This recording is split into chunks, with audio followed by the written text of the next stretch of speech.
All right, we're here this morning on the Ambrister matter. First, a couple things. My understanding is we have a number of parties on the telephone this morning. If you have not participated in one of these telephone hearings before, then I have a few reminders. If you have, apologies for the repetition. We have a number of people on the phone who are all listening. Technology is not always what we would like it to be, either in the courtroom or for the parties participating remotely. We ask if you are not actually speaking, then please put your phone on mute. If you are off mute to speak, please make sure you have taken steps to avoid noise in the background. Music, televisions, other people speaking. It makes it very difficult for us to hear. You probably cannot see, well, you can't see it if you're on the phone, but we have an electronic court recording officer who's trying to take this information down. She's unable to do that if we have competing sounds and competing noises. If I do ask you to speak up or speak more clearly on the phone, it is not an attempt to oppress you. It's an attempt to make sure that your words get on the record clearly. In order for these telephone hearings to work, I ask that one person at a time speak. I will be calling on people. I will make sure that everyone has an opportunity to talk. But it is important that parties not talk over each other and not interrupt each other. Again, we are trying to protect the record here and ensure clarity. All right, so we're going to start out by taking appearances in the courtroom. I'm going to point out for those who haven't been to the courtroom in the COVID period, we have a podium up front. As you can see, there's a microphone cover. We have some plexiglass up. One person at a time at the podium and no skulking behind the podium. Please wait until the prior speaker leaves before you walk up. Please proceed. Thank you, Your Honor. I'll try not to skulk. Angela Redden Jansen on behalf of the, I guess, debtor for now. Good morning, Ms. Redden Jansen. Other parties in the courtroom? You need to walk up to the podium. We cannot hear you if you're not standing at the microphone.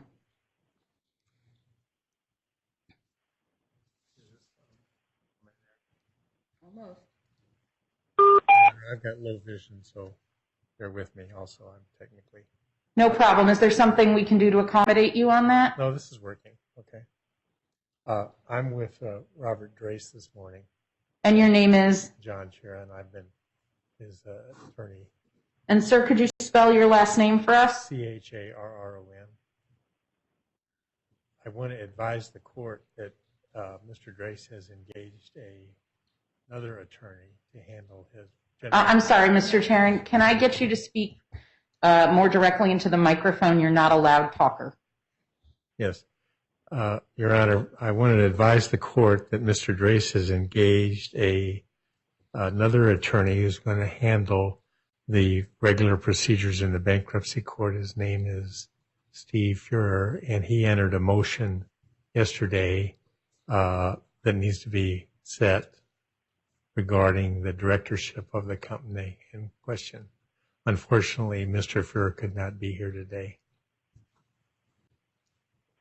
And also, Mr. Drace wants to make a statement at some point. Well, we'll hear from Mr. Drace at the appropriate time, but thank you for letting us know that he's here. Your Honor, if I may clarify one thing, Mr. Floor is entering on behalf of Mr. Drace, not on behalf of the corporation. That's correct, Your Honor. All right, that does help clarify things. Thank you very much. Other parties in the courtroom this morning. Good morning, Your Honor. I'm Robert Drace. Good morning, Mr. Drace. At this time, Mr. Drace, I'm going to take everybody's appearance to see who's in the courtroom and who's on the phone. Okay. Then we're going to talk a little bit about what our procedures will be this morning. All right, so parties on the telephone, one at a time, please. Stephen Coffin, Subchapter 5 Trustee, Your Honor. Good morning. Good morning, Mr. Coffin.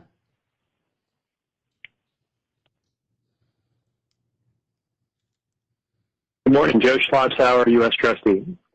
Good morning, Mr. Schlotzauer.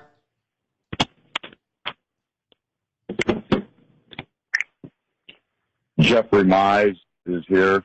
Your Honor, if I may, the docket on the record indicates that Mr. Floor is representing the debtor. And I don't know what is going on with making it, like Ms. Jansen said, that Mr. Floor, Stephen Floor, will be representing Robert Grace. But the docket clearly indicates that Stephen Floor is on behalf of the debtor. I'm looking at it right now, but he's listed as the debtor attorney, but this was not approved by the president. Mr. Mize? Mr. Mize, you do not speak for the debtor in any circumstance. Okay. I just wanted to... No, you do not speak for the debtor in any circumstance, Mr. Mize. You just represent yourself. Yes, ma'am. You are not an attorney. You cannot speak for the debtor. You are not an officer or director of the debtor. You are not speaking for the debtor. Let me be perfectly clear.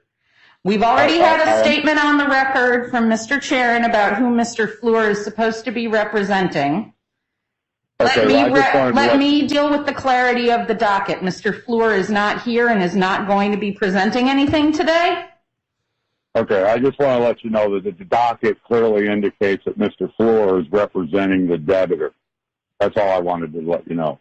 Okay, you don't speak for the debtor, Mr. Mize? I think we need to be really clear about that. I'm very clear on that. Thank you, sir. Other parties on the telephone. Deborah Drace. Good morning. Good morning, Ms. Drace. Other parties on the phone.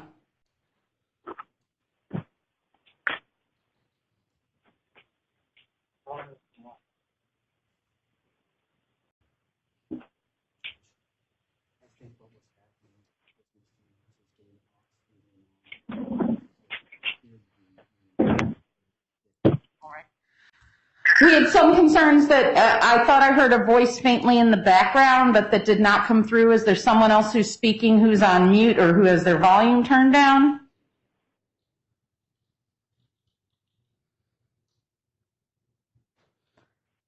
All right, Mr. Cole, are you there? Yes, Your Honor, I'm here, but I don't intend to participate in any questioning or anything like that. That's fine. Are there other parties listening so that if we lose the line, we know to get you back?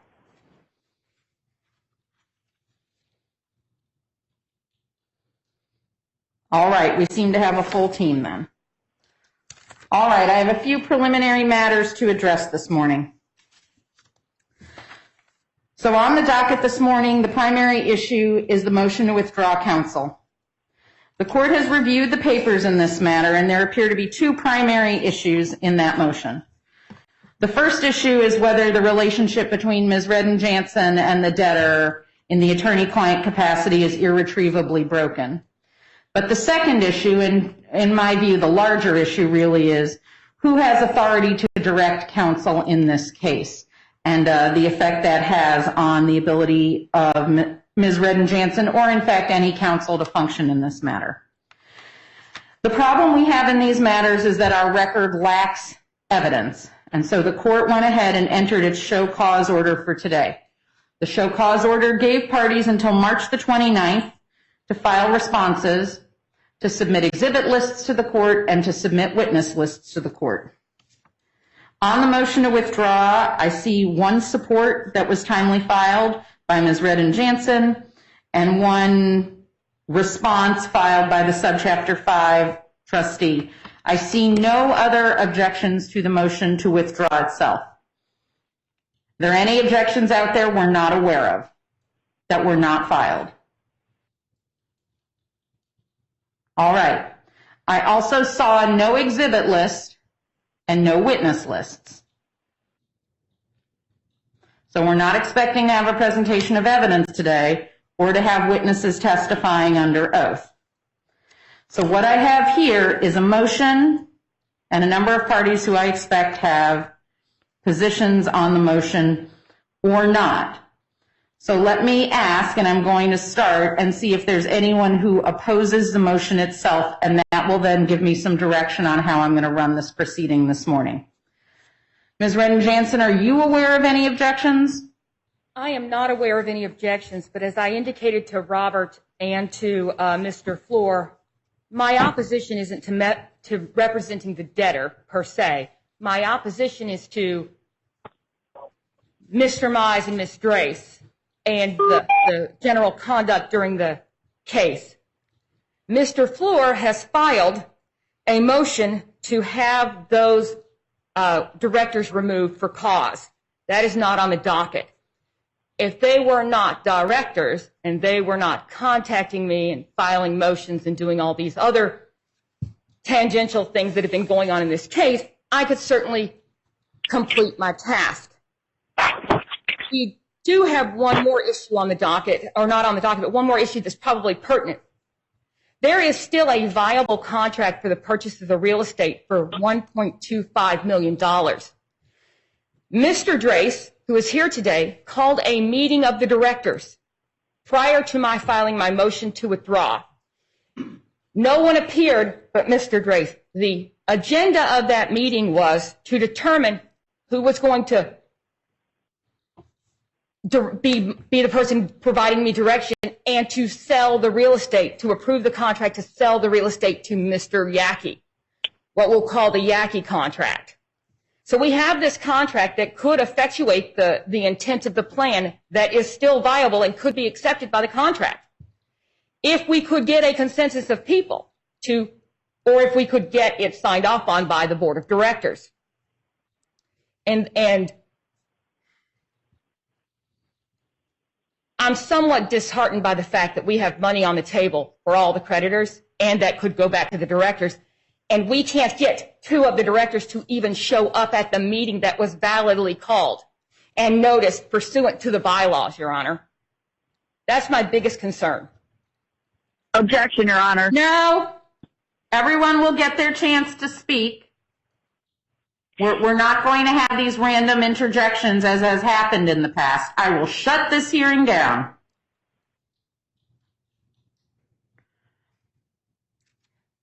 But my only point is, Your Honor, I am willing to do what needs to be done in order to get the debtor across the finish line,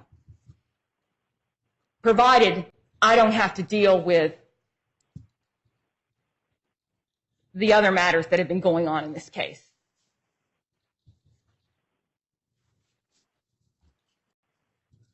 All right, I'm going to run down my list and see if we have anybody opposing the motion to withdraw. I'm not looking for argument at this point. There will be time allocated for that later in this hearing. I just want to get a sense of where everybody is, and I apologize for the logistical difficulties, but doing this by telephone and accommodating parties who want to appear means we have to do it this way. I can't just look around and see if anyone's coming up to the podium. So I'm going to go at the top of my list. Mr. Coffin, do you support or oppose the motion for Ms. Redden-Jansen seeking to withdraw? I support the motion, Your Honor.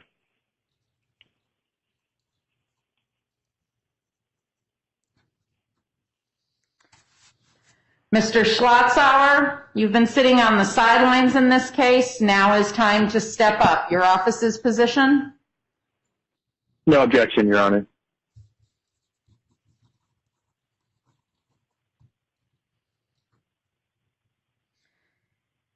All right. On behalf of Robert Drace, any position on the motion? Sir, I can't hear you from where you are. I cannot hear people who are not at the microphone. I support the cause. All right. Mr. Drace, you're represented by counsel today, and we want to make sure that you and your counsel are in the same position. Mr. Chairman, if you are low vision, would it be easier for you to be at the right-hand table there where there is a microphone available to you? Okay, I want to make sure we accommodate whatever you need. Thank you so much. No, we concur in the same attitude that Ms. Redden has expressed to the court this morning.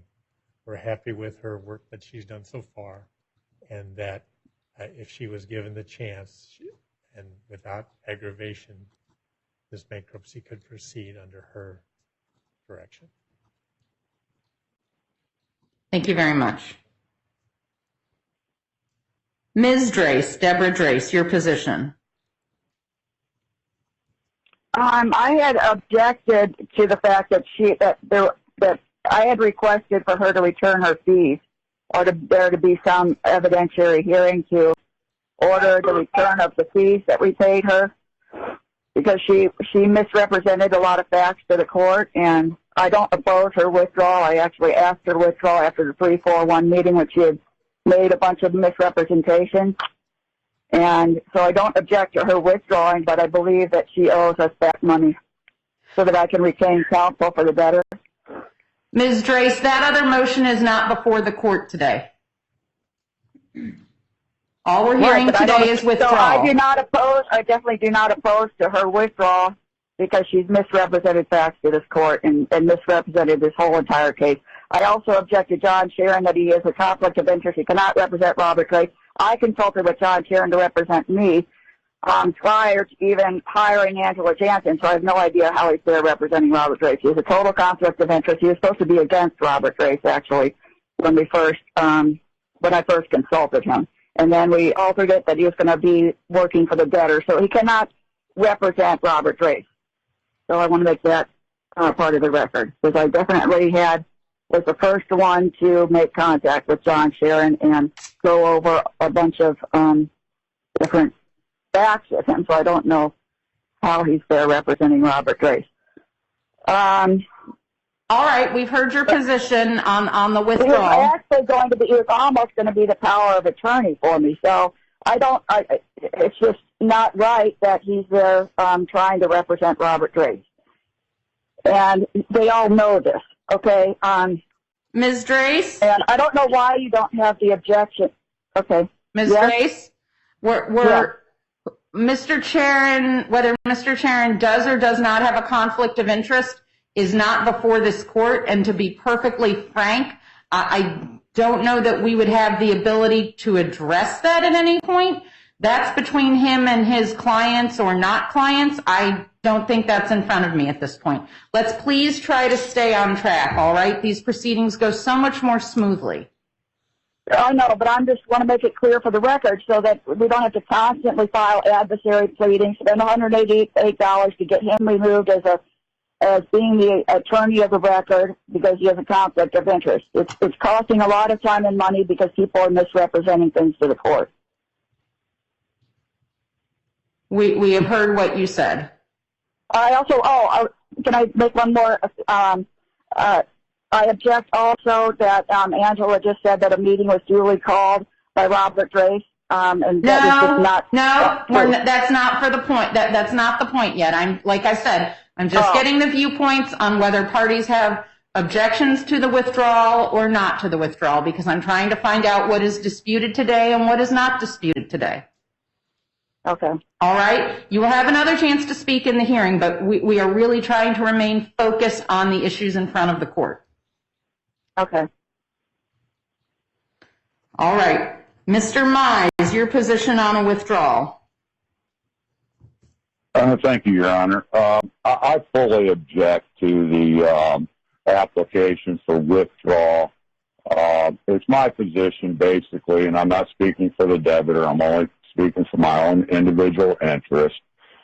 Based on a complete review of this whole case, Ms. Jansen has completely failed to fulfill her fiduciary obligations as debtor counsel of record. She has clearly made erroneous misrepresentations to this court. I feel that she has engaged in basic civil conspiracy to defraud that building down there, defraud my interest in that building. There's been a second amended plan provided to her that was approved by the board of directors that is a reasonable plan that would allow a successful operation of a reorganization plan. Ms. Jansen has failed to supply that information to the court, although she has moved to for a continuance of the confirmation date, which I appreciate. But the record in this case is very transparent, and there's a number of instruments before the court. But just to summarize everything. No, I don't want you summarizing everything, Mr. Mize. I just want to know what your position is on the motion to withdraw. I fully object to the withdrawal unless she is willing to earn the money that she was paid and act as a diligent attorney and represent the interest of the debtor. Okay, I'm not speaking for the debtor, but I have a genuine interest in that building down there. And I fully believe, based on controlling authorities, that she has breached her duty as the lawyer. And she made the comment that money's on the table for the creditors. There's issues presented to this court that her own self has failed to address to the court, of the validity of certain creditors, like James Cole himself, washing your damming. I mean, she agreed way back when, as my understanding, that she agreed prior to even entering into this legal services agreement, she agreed to contest certain creditors, such as Robert Drace, Dr. Brown, and washing your damming. She's basically turned the table to collect her fees and try to induce a sale of this building, which is not warranted because there is other avenues that can be done in a reorganization plan that will get these creditors paid. Robert Drace himself has made reference to that he will pay or support the plan. I think he needs to be compelled to do that. Angela Jensen has failed to move any action before the court to compel him to do that. Basically, just in sum, I object to the withdrawal because she has breached her duty, and this court needs to compel her to do her job that she was paid $15,000 to do. And if the court's inclined to let her withdraw, which is the court's discretion, she needs to be compelled to return that money. So a competent, diligent lawyer can be hired to represent everybody's interest, meaning the creditors and the parties in interest.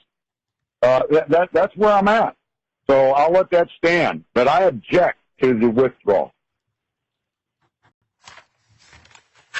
All right, so the summary is, as I see it, Ms. Redden Jansen has filed this motion to withdraw in an excess of caution because of issues about corporate control and disputes involving various parties. I'm not going to necessarily label the parties as officers or directors because I don't really have all of that evidence.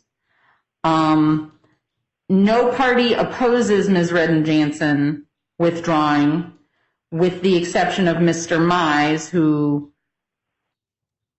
opposes the withdrawal, and if the withdrawal is permitted, thinks any funds should be turned over. At my point, I have looked at these papers, and the court's biggest concern is who is in control of the debtor, who has the right to direct counsel in actions in this case. And the fact that I appreciate that the parties at this point do not agree who has the right to control, but the court's concern is that it has no evidence before it as to who is entitled to do so.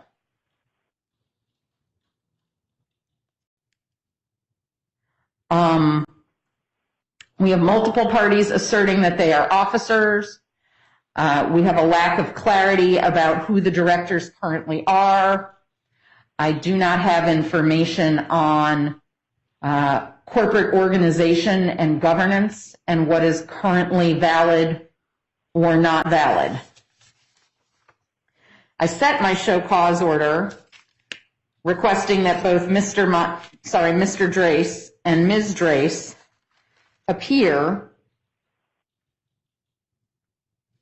to address whether Ms. Redden Jansen should be permitted to withdraw, and so that everyone appreciates it, if Ms. Redden Jansen withdraws, then we have the situation where we have a debtor with no counsel. And the law is extremely clear that an entity debtor may not remain in a bankruptcy proceeding absent counsel, because an entity cannot act in federal court on its own behalf. So we have a problem here about how to go forward.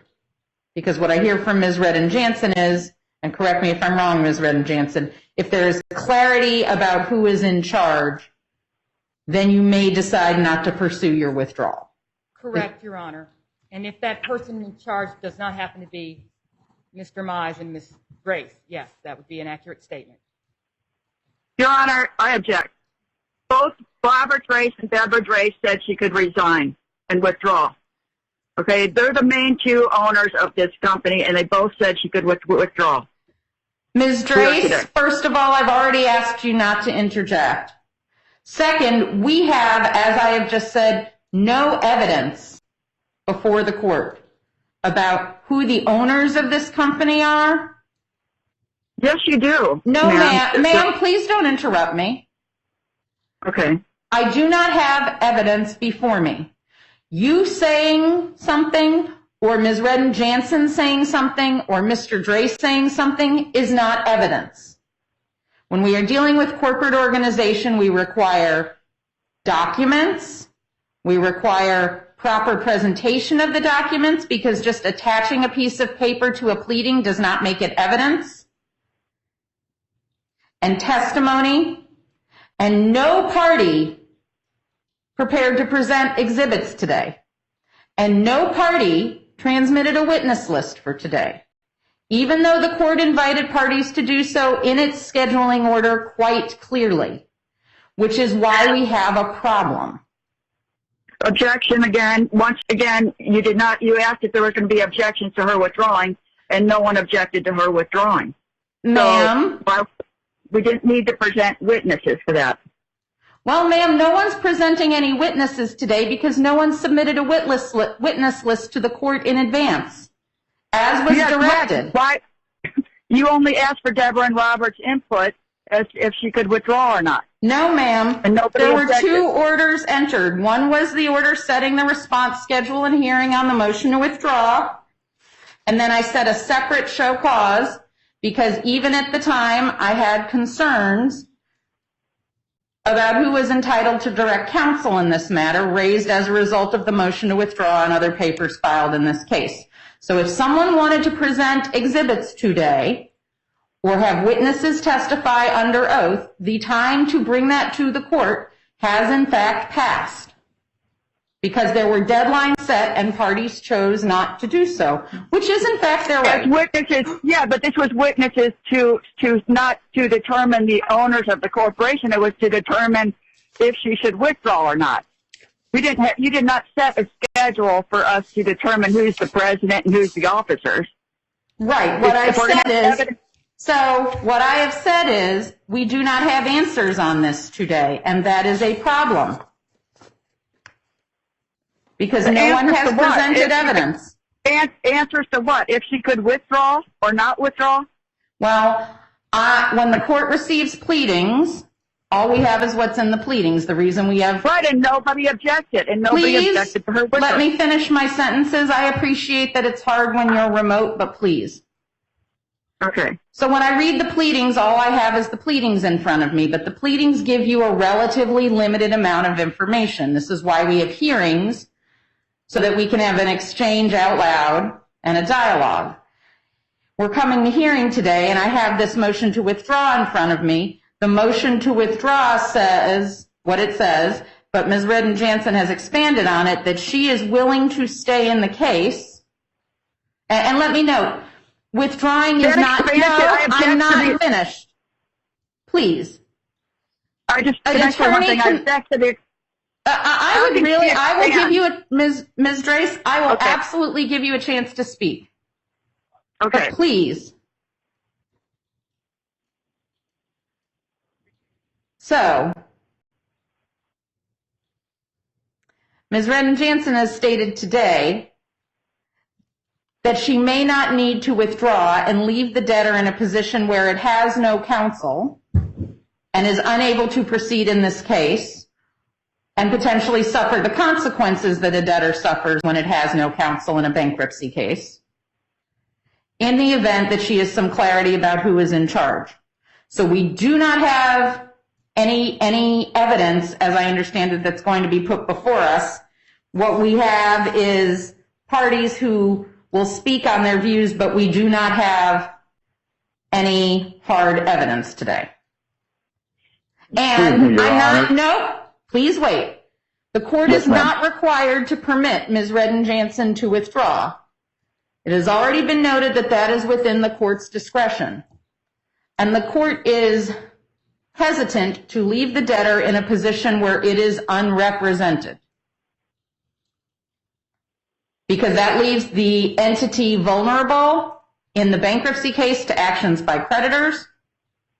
And as we sit here right now, I do not see other counsel appearing from the debtor. If that were the case, perhaps I would view these things differently. So what we need to address now is how we're going to resolve the issue of who controls this debtor. So I'm going to go down the list, and I am going to hear briefly from each party about how they propose we determine that resolution, and also briefly what the party anticipates happens if there is no counsel for this debtor. And I'm going to go right down my list.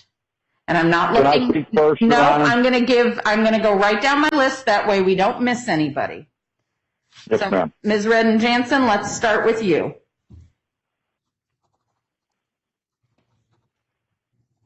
It is my opinion, based on my review of the bylaws, Your Honor, and what I know and believe, that the meeting called by Deborah, wherein she and Mr. Whitaker voted in Deborah as the president, was not duly noticed up to Robert in accordance with the bylaws.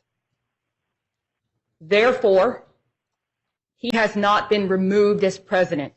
However, Objection, Your Honor. No, Ms. Drace, we listen to each party speak here. This is not a presentation of evidence with a witness where parties have the right to object on the basis that a rule of evidence is not being followed. So we're each going to listen to the other's presentation. You will get your time to present. I promise. I have always let you put your presentation on. however, that does not ultimately solve the problem. Nothing is preventing Deborah and Mr. Whitaker from duly noticing up a meeting in accordance with the bylaws and voting Robert out. There is a motion on, Your Honor, to have Mr. Whitaker and Ms. Drace removed as directors in that they are not acting in the best interest of the corporation. If that were to be able to happen, then Robert would remain the president and would have control of the debtor, be able to make the decisions in a streamlined manner, and we could get this bankruptcy across the finish line. It is unfortunate that that motion, Mr. Drace's attorney did not file that motion quickly enough, and it was not set for today, and he could not be present today. Those things are unfortunate because we don't know whether or not that's going to happen or not. And we don't know what the ultimate evidence and testimony will be in support or against that motion.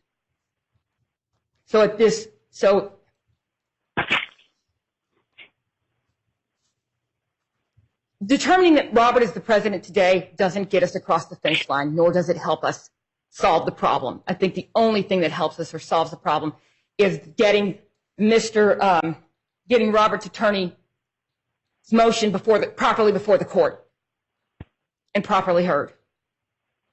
Ms. Redden Jansen, what happens if I grant your motion to withdraw here? The debtor's case would likely be dismissed although there is a pending motion to convert by Mr. Cole. So the court would have two choices, and the creditor committee at that point could then get counsel. Well, there's no creditors committee in this case. That is true, but there will be a 7. I don't know, Your Honor. It is not a good deal, right? If the matter is converted, it becomes less of a problem who the president of the debtor is, but it's still a problem. I think ultimately the only resolution in this matter is to get Mr. Fleur's motion on behalf of Mr. Drace properly before the court. Ms. Redden-Jansen, because the corporation is a creature of state law, and because in this case my understanding is a director was appointed by or at the suggestion of a special master, is that accurate? That is correct. Why would this court have jurisdiction over that as opposed to the state court? Well, I think this court would have concurrent jurisdiction because this is a matter that affects the administration of the estate, Your Honor. And by necessity, you have to have someone who tells counsel what to do. You have to have someone authorized to act on behalf of the debtor. And this court has that jurisdiction. It is vital and necessary to the administration of the estate. And I don't think we would run afoul of Rooker-Feldman if that's where the court is going. Why not? Because we're here in bankruptcy court. This is a proceeding that has to do with the reorganization of the debtor. Mr. Whitaker wasn't appointed by the state court for life. He could certainly be removed. We have no information. Who appointed Mr. Whitaker, or was he consented to by the parties? He was consented to by the parties, Your Honor. He was I say appointed, I guess that's the wrong word. Mr. Drace and Mr. Drace have been in a dispute for many years. And as part of the latest dispute, the special master determined that it might be better if we got a neutral third party to be the tie-breaking vote, correct? However, I think when Mr. Whitaker failed to show up at the meeting called by Mr. Drace, he breached his obligation to be the neutral third party. Objection. Ms. Drace, this is the third time. Well, come on. You will get your chance to speak. I promise you. Stop. I am certainly willing to brief the issue for Your Honor on whether or not this court has the authority to remove. My position would be yes, it does, because this has to do with the debtor in possession while in bankruptcy. And it is necessary and vital to the administration of the estate to determine who the directors are. And we can't sell the property unless the directors sign off on it. This is the only way the creditors are going to get paid. There is no money other than the income generated and the real estate to pay these creditors.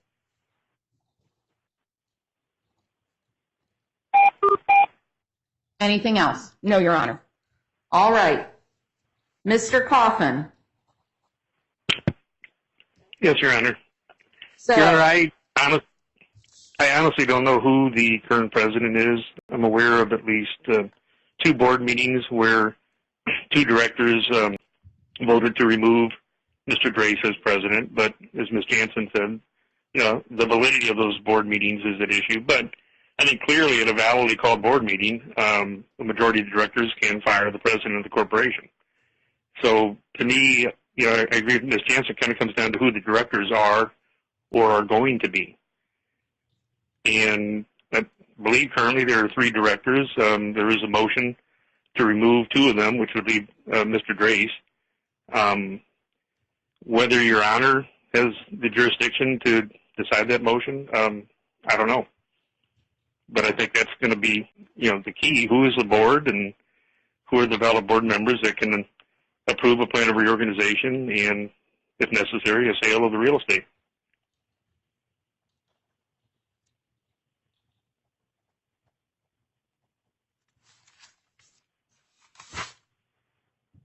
sorry, checking my notes, Mr. Coffin. Sure. One more thing, Your Honor. To me, the reason I think the directors are the key is because the president serves at the pleasure of the board. So it really comes down to, as far as who's governing the corporation, I think it's more a matter of who the board members are rather than who the president currently is or is not.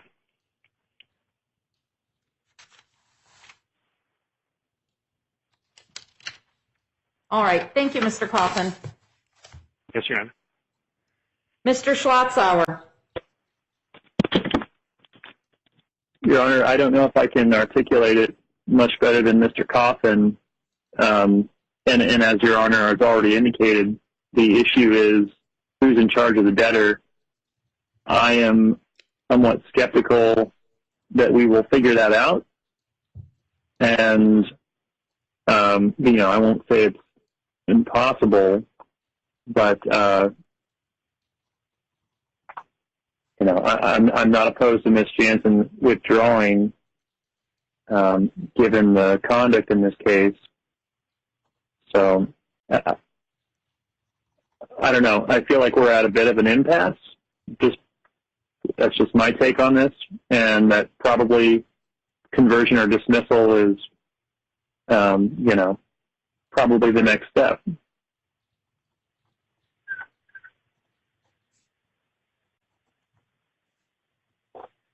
And Mr. Schlotzauer, is that your office's thought that if we are unable to draw a firm conclusion on that we're not staying in an 11 then?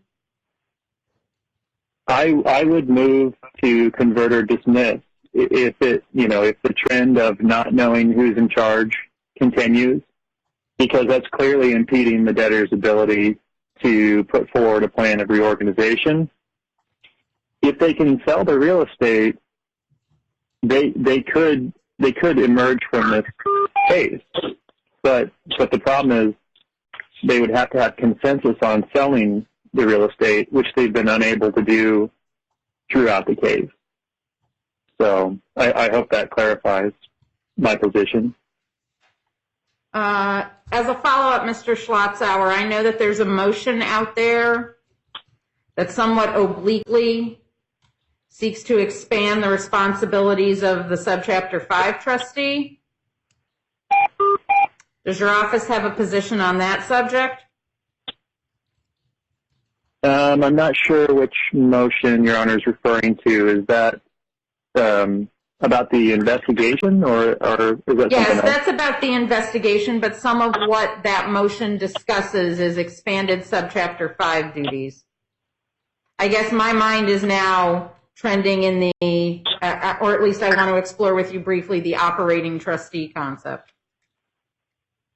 Sure.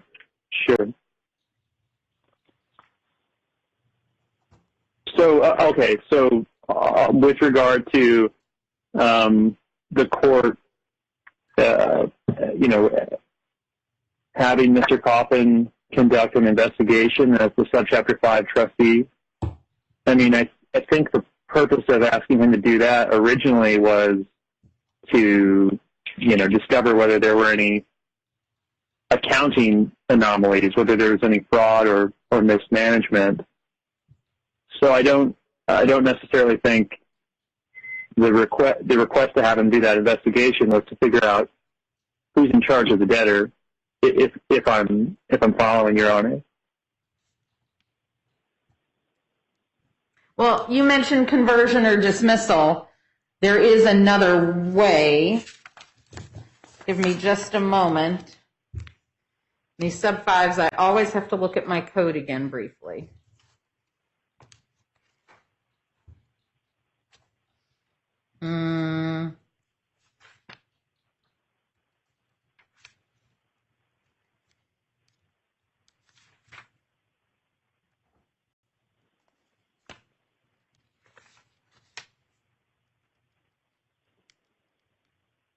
All right, I understand your position. That's helpful. All right. I guess maybe just to put a finer point on things, depending on how things go today, I will probably be, I will be filing my own motion to convert or dismiss, depending on how things go today. All right, thank you very much. Mr. Drace.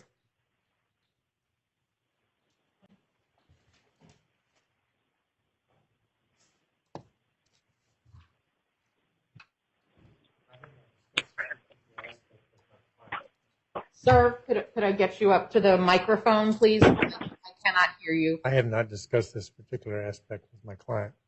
Can you may want to raise the microphone so it's closer to you, or speak more loud. Speak more loudly, sorry.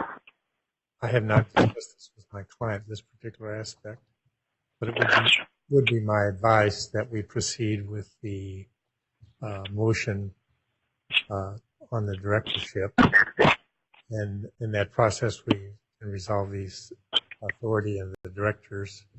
And Sir, I really need you to speak up. Is that microphone loud enough? I guess. I don't know.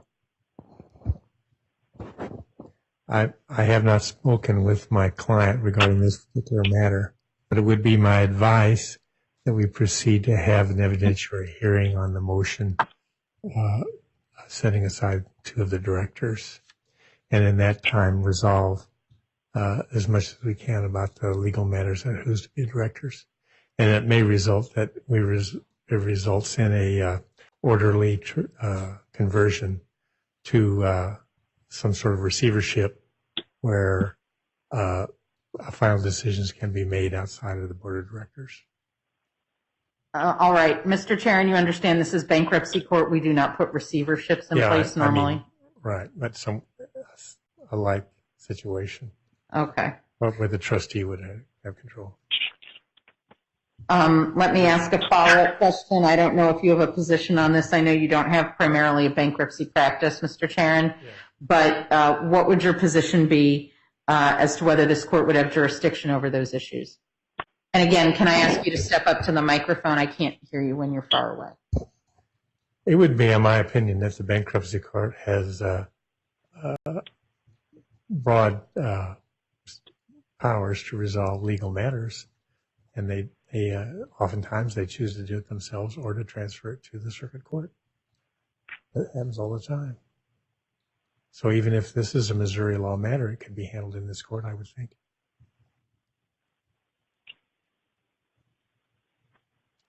Thank you, Mr. Chair. Okay.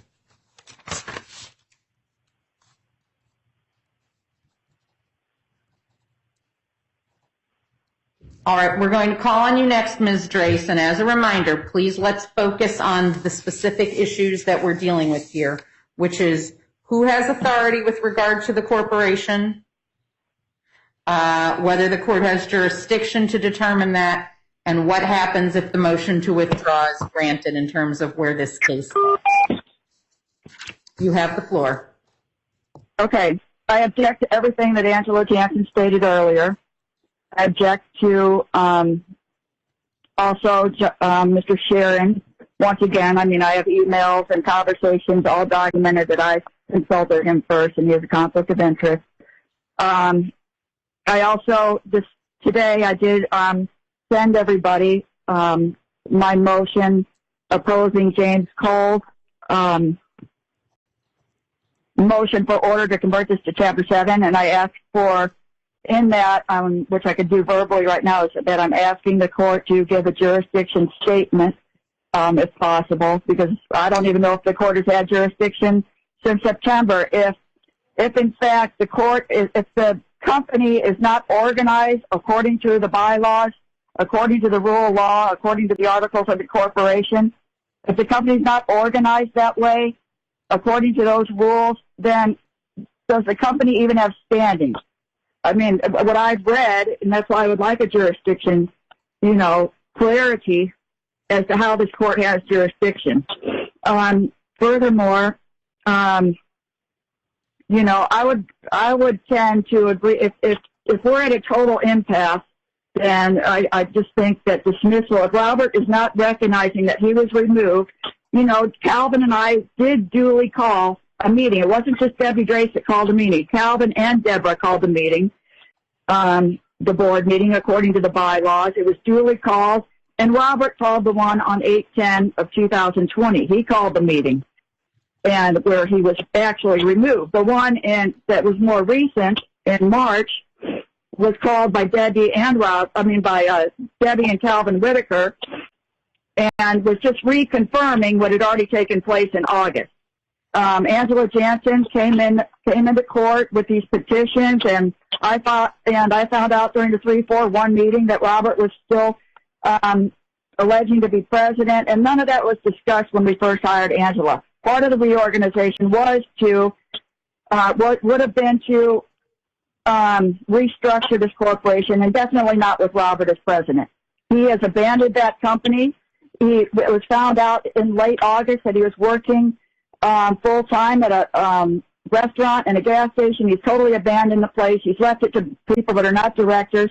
And all I was asking Robert to agree was to let Calvin, Calvin did also vote. We voted that Calvin could take over the phones, alleviate a lot of this conflict of interest, where Robert's residing there and trying to be also make all these decisions and control the whole, have this domination control over the building, but yet abandoning it. And then as part of this plan, they're asking for $5,000 more to be paid to him as a salary when he's not even there. But besides the fact, I'm not asking him to be removed as a funeral director. We didn't determine that he was going to be removed as a funeral director, so he can still fund the plan and do this. But there should be some oversight there with Calvin Whitaker overseeing these funerals. There's been multiple complaints where he didn't have a casket recently. We don't even know if he's reporting the funerals that he's having there.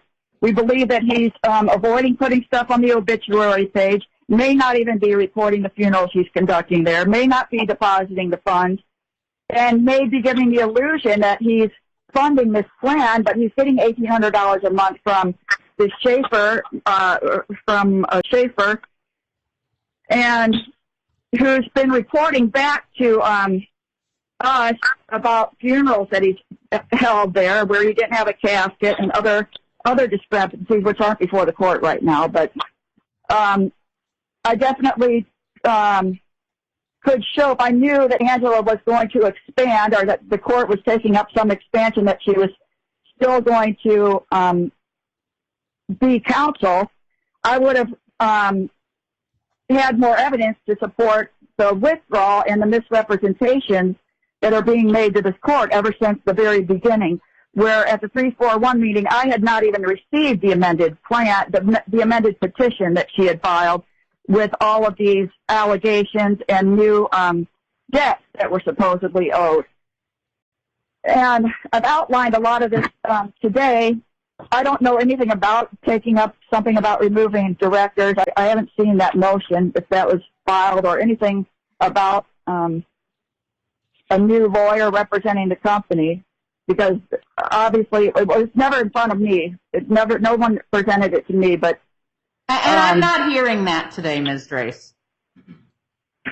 Right, but it's been brought up to you that John Sheeran, and then I object to what John Sheeran said, that he wants to proceed with a motion about removing the directors or something. I mean, the directors determined Robert was removed on a duly called meeting that Robert called on 8/10/2020.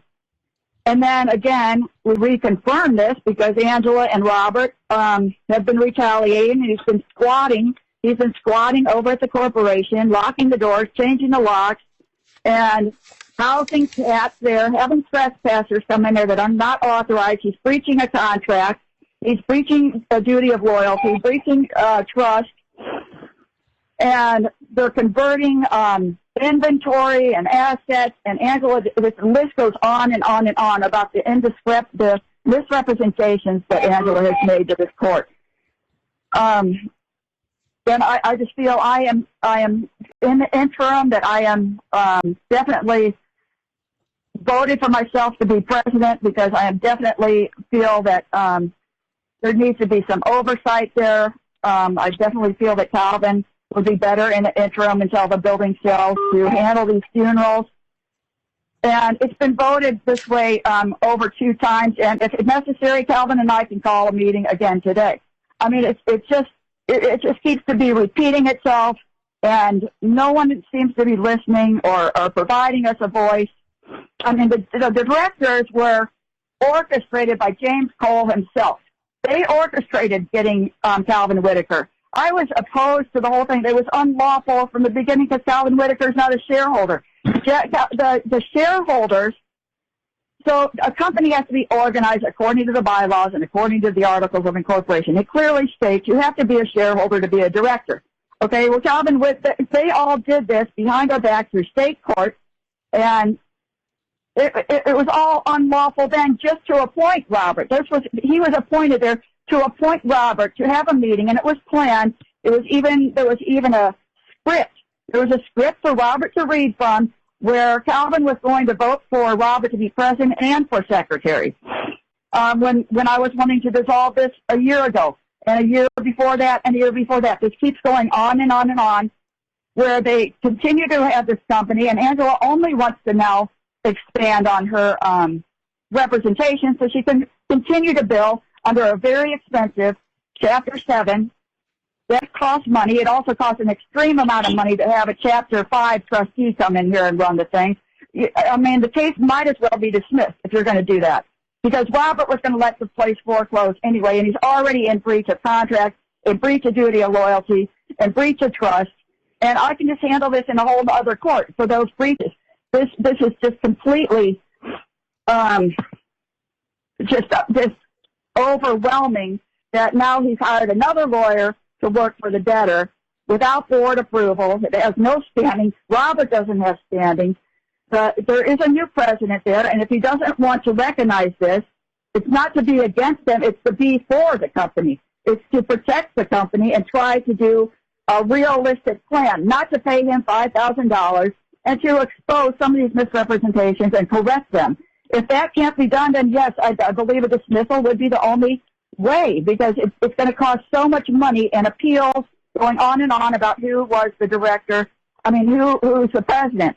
When I am obviously the president, we could call another meeting today. I could come to St. Louis, have the meeting at Ambrister. But again, he locks the doors, changes the locks, and doesn't let anybody in there to even have the meeting at the offices, because he is housing trespassers there, Donka Brown and Everett Hughes, and he's abandoned the building, and he's being coerced what to say the majority of the time. He has to have a lawyer and basically change the story and change their theories multiple times.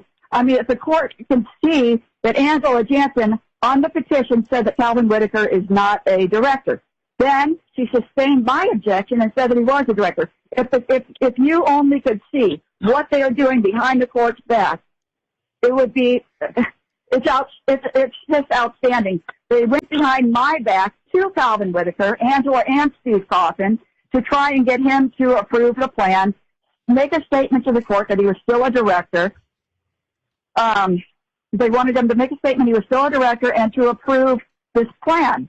Indirectly, that plan was to keep Robert as president. So what they were doing is trying to trick Calvin behind my back and get him to change and indirectly validate Robert's presidency. They're doing everything to keep Robert as president. So at the back end of this bankruptcy procedure, they can balloon the estate, balloon their fees, and basically I feel it's going to leave Robert and Deborah out in the cold.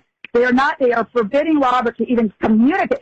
If Robert's the president, they forbid him to even communicate with me and have made certain directions. They even tried to start this whole case and convince Robert and told Robert it was going to be a Chapter 7 after we had gone to Angela under the theory that it was going to be a Chapter 5. I mean, we don't know anything about Chapter 7, Chapter 11, Chapter 5, or anything. We were recommended to do the Chapter 5. But when we got to her office that day, she had all her paperwork filled out to be a Chapter 7. And this was all orchestrated by James Cole, because she had caused a conflict of interest, contacted James Cole. I mean, I can definitely show cause this occurred, although I don't have concrete proof, but I can definitely show cause. And this is just not right for this to keep happening to where, I mean, I just think it's in the best interest of the corporation. And as the corporation voted by a duly appointed board, a board that Robert and James Cole and everybody approved and wanted to be the tie-breaking vote, that Calvin does not believe and has can bring witnesses there to tell you that Robert Gray should be removed as president and should not be operating and managing these funerals. It is just, it's absurd. Nobody, I do not believe any reasonable person in America would have Robert as the president of that corporation at this point. If the truth could be shown and evidence could be shown of what has occurred there over the past few years and the lack of standing that this corporation has actually been lawfully organized and the continued abuse of this legal process to keep Robert operating that business so that lawyers can eat up and burn up the money because they know that the value of this building is higher. They obviously see a $500,000 difference that they want to keep billing and billing and billing. And I think that, if there's an impasse and Robert caused this foreclosure, then, and they're not going to allow the proper, under a debtor in possession has the right to make changes to the board, to the officers, and Robert was duly removed as president. And it's going to be appealed and appealed and appealed, and it's just going to cost a significant amount of money, and it's not fair. If there's an impasse, I also agree with the trustees that a dismissal is probably the only course of action because I don't see that the company has the money to let Angela just, we're going to go back and forth about the director issue and back and forth. And neither Robert or I oppose to her withdrawing. And that's what we were here, I thought, to hear today. I'm sorry, Ms. Drace. Ms. Drace, you cut out. You said neither Robert nor I oppose, and I really wanted to hear what you said after that, but you cut out. Neither Robert or I oppose to Angela's withdrawal.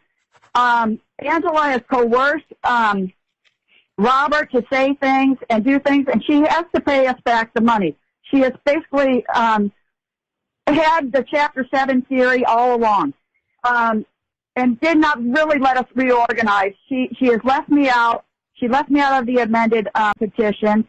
I was duly entitled to all of this information. I duly asked her for her emails, conversations, her billing. She promised to give me her billing statements. She has failed to do any of this. She has failed to give me any billing statement. She has not kept me in the loop as was agreed at the original meeting. Even with John Sharon was present at the original meeting, and he said it was clearly documented that he was representing the corporation too, or could not handle the bankruptcy, so that's why we got Angela. He was never representing Robert Trace, and it's just it's so bogus and so overwhelming to me because I'm pro se. I cannot afford to continue on and on and on in these courts. And, I found out about the foreclosure. It was not disclosed to me. Robert knew about the foreclosure, did not disclose it at the board meeting on 8/10/2020. And he clearly would have had to have known about it. He was going to let the building foreclose. He was going to let it go to tax sale. I had to come to St. Louis with my son who bought $17,000 to pay those taxes of his own earned money, and ultimately the day before we were going to go pay the taxes, the Citizens National Bank went to pay the taxes. And I know exactly what I'm talking about. It's all true. I'm not trying to make it up and not trying to take up the court's time, but a person cannot just make all this up. During the 341 meeting, I was shocked. I was told I was going to have another chance at a 2004 meeting when I was hearing all of these misrepresentations. Robert could not even tell the court when his last payment to Citizens National Bank was, and my mother had to interject and say, it was November 1st of 2019. And Robert clearly knew, and tried to make it a much later date, like in June or something of 2020. It's just not true. They're making up so many. If the court would just take judicial notice of that 341 meeting. No, I can't do that, ma'am. That's not how judicial notice works. I can't do that. Okay. That's not how judicial notice works. I am absolutely prohibited from doing that. Right. Well, I absolutely object. Like I'm saying, I object to having the directors removed, I mean, that would just make the whole company not organized properly. And the director that should be removed is Robert Grace. So, I mean, and not being represented by counsel, I don't know how he came in. They're just changing the story because they heard today that Robert was not the president or not listed as the president. So now he's changing this Mr. Fleur, or I don't know who it is changing to be representing Robert Grace, when he clearly indicated he was representing the corporation earlier, I guess. You know, I don't have all the information in front of me about this man, or I didn't receive notice of any motion. But just from what's mentioned here, I'm basing the fact that there was something about him removing the directors. I'm assuming you're trying to remove Calvin Whitaker and Debbie Grace, who have done nothing wrong. We have tried, and in good faith, have tried to provide due diligence to remove Robert from that building, and not remove him completely. Robert should have the same oversight that I have. We should not be getting paid. We should be trying to pay off that debt of the mortgage and pay off the real estate taxes. The washing or gaming fees, I believe, are all in question. I object to their fees. I object that they have standing to even be a creditor. Ma'am, could we put two things? First of all, someone's on the line who has a radio or something in the background, and I need them to go on mute. Thank you. Whoever's got their radio or something else on in the background, please go on mute. I really want to hear what Ms. Drace is saying. It's important. Thank you. Ms. Drace, could we please stick to, I know you have a lot of papers on file, but let's stick to the issues for today, please. Okay, so the issues for today, what you're saying is that Angela, whether we're, I just want to make sure that I'm right about what the issues are. The issue is whether Angela should be able to withdraw or not. Is that correct? That's part one, and then there's two subparts. And then you allowed her to expand on that she would stay in. I object to her being able to stay in because she is misrepresented. If she would be compelled to correct all of the falsities that have been presented to this court, and or to the detriment of to my beneficial interest, and or return the money. I think she has to return the fee she's been given. So I object and state that neither Robert or I objected to her withdrawal. He had filed nothing by the 29th, like he said, and I did file something by the 29th to where I was asking for her fees to be paid back, so I did make some sort of objection. Ma'am, I don't see that you filed an objection to the motion to withdraw. I believe that I did file a motion. I believe I did file. I didn't object to her withdrawal, but I objected to the withdrawal based on that we had not collected the fees. I don't see. There's a number of documents that's not been filed in the case that's been submitted that's not been recorded yet, but I know there was one sent. I mean, if the court doesn't have it, I can't. I wouldn't have seen it. I'm trying to figure out. To be perfectly frank, Mr. Mize, please. Ms. Drace, to be perfectly frank, when you title your documents, it's very difficult sometimes to know what's supposed to be done with them because you lump multiple papers together and you don't indicate that things are supposed to be a response. Just a moment. Just a moment, please, Mr. Clear.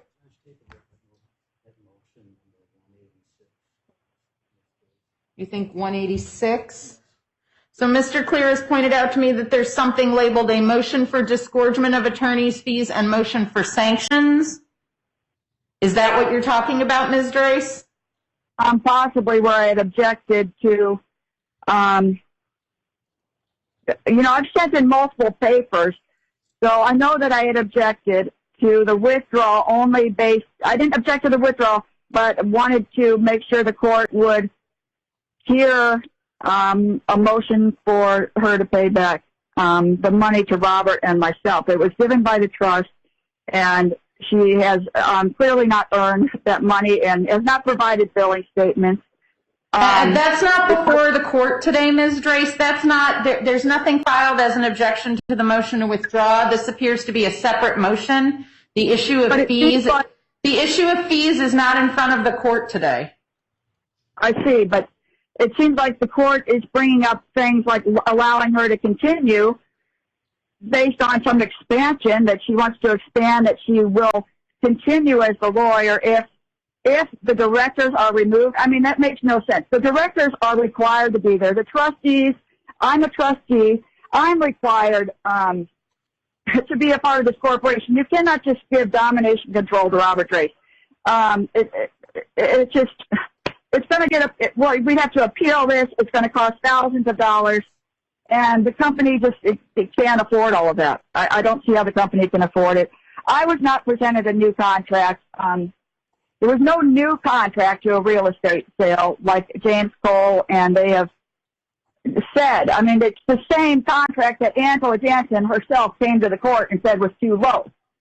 She came and made a pleading, and Robert Drace rejected the offer of $1.2 million. I didn't reject this offer, but I would have accepted that offer, except that there's so many bogus fees on so much bogus debt added to the petition and the thing, so that they can come in the back end of this bankruptcy and try to keep it in state court and do something where Robert gets some exorbitant payment, and they actually maybe not even he might not even get paid, but the lawyers will rack up so many fees. And they're just continuing since 2014, if not 1992, to abuse this legal process against grantor intent, where everything was supposed to be equal.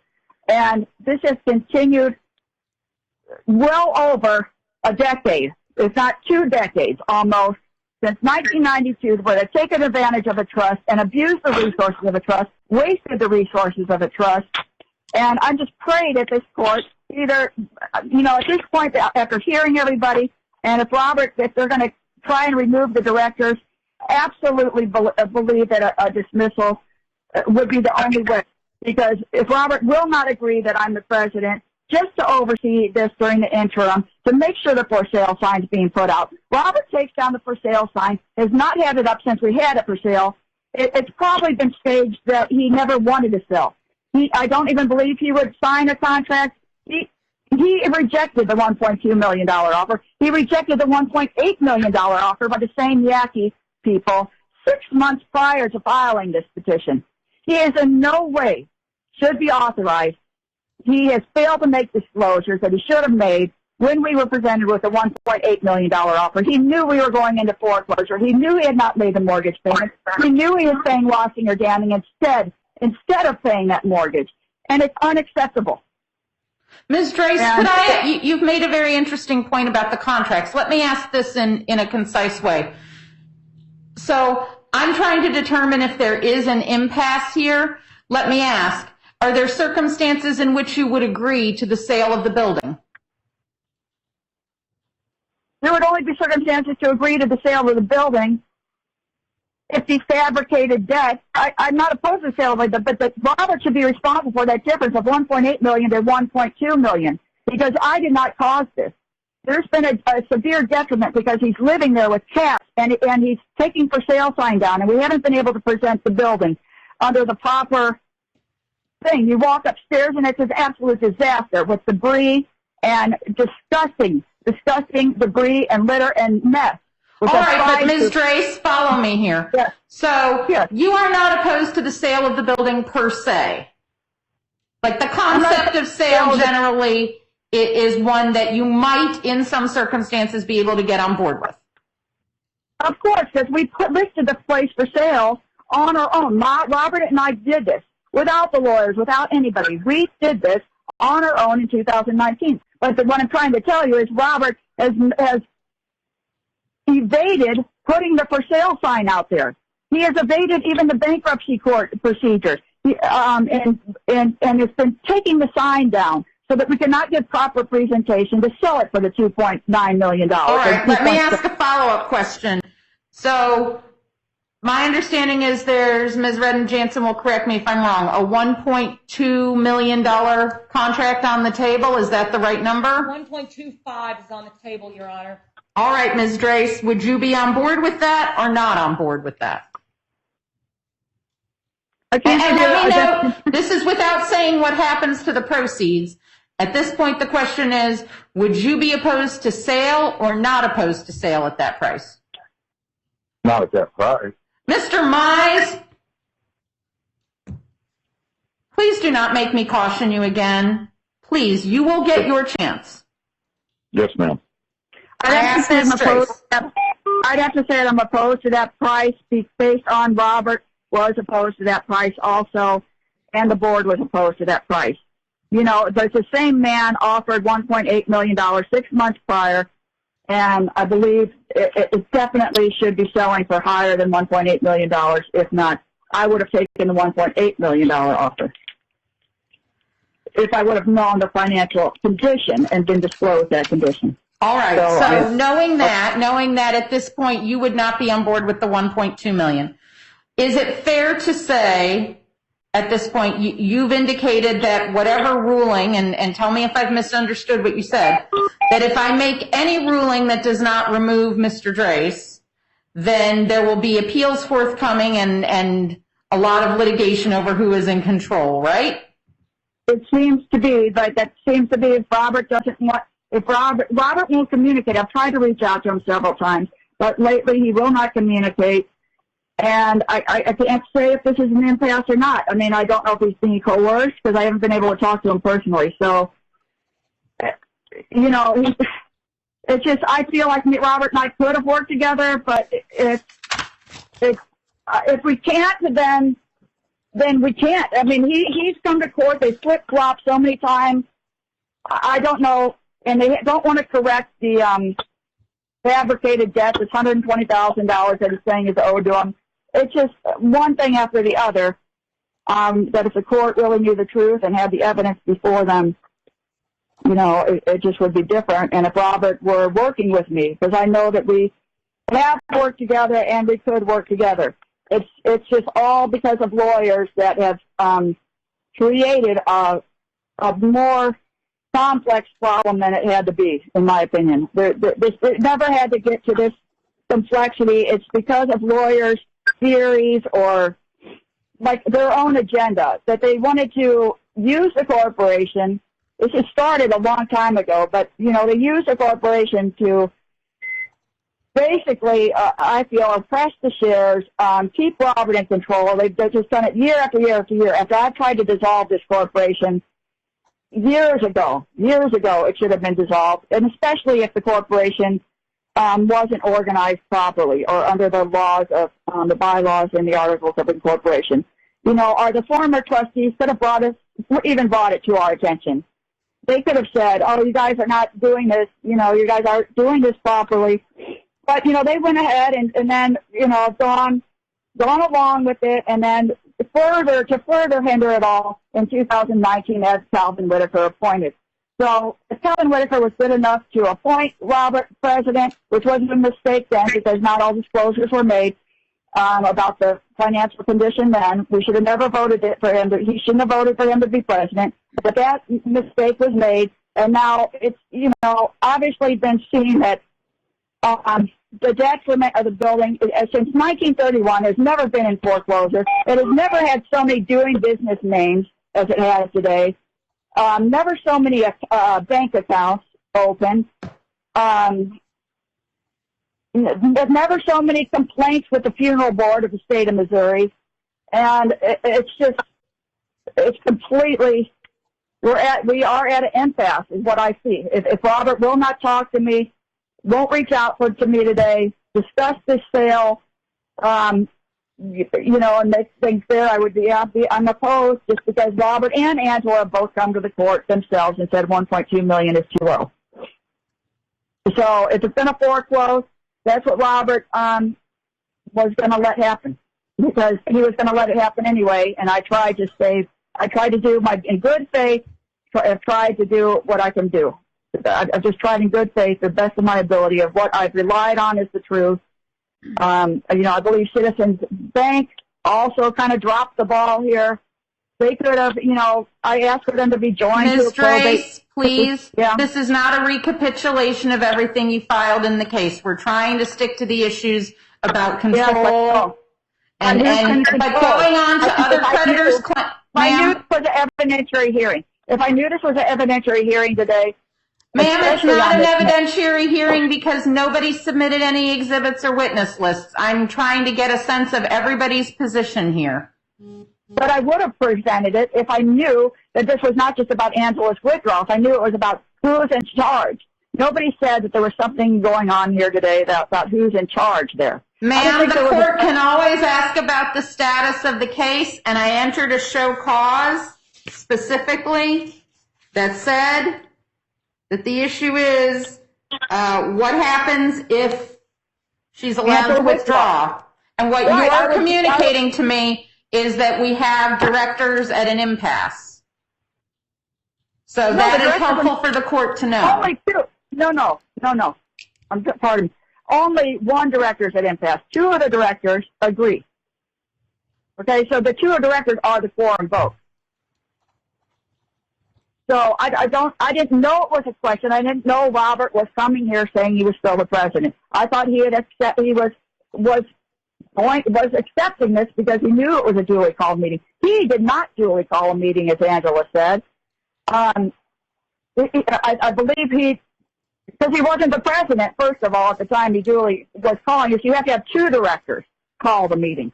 And Calvin and I duly called the meeting, but he did not duly call a meeting as a single director, or he wrote on it seems to allege, according to Calvin, he didn't even address it to me, or I was not served this. Supposedly a day before, it wasn't enough notice. So you can't have your cake and eat it too, to where you're trying to call a director meeting when you could have attended the meeting that was duly called a few days earlier. They try to backstab the people that are duly appointed to be in charge here. Well, one day it's okay for him to, if Calvin's going to vote for Robert to be president and secretary, and then Robert has to say, oh, it didn't go according to plan. It didn't go according to plan that he was supposed to vote for me to be president and secretary. But James Cole couldn't wait to go run that thing down to the Secretary of State just to keep this operational for another year or 2 years. When the company was already in financial distress, but they didn't disclose this. I didn't find this out till August of 2020, and it's not. There's no excuse for it. All right, Ms. Drace, you've had over half an hour. Anything else to conclude? I'm just going to say that I'm the duly elected president. It was a duly called meeting. And if Robert does not want to accept that, nothing else is changing except that Calvin wants to oversee the funerals to make sure our clients are taken care of, the caskets, the procession. I mean, Robert doesn't even have a lead car there available that's in decent condition.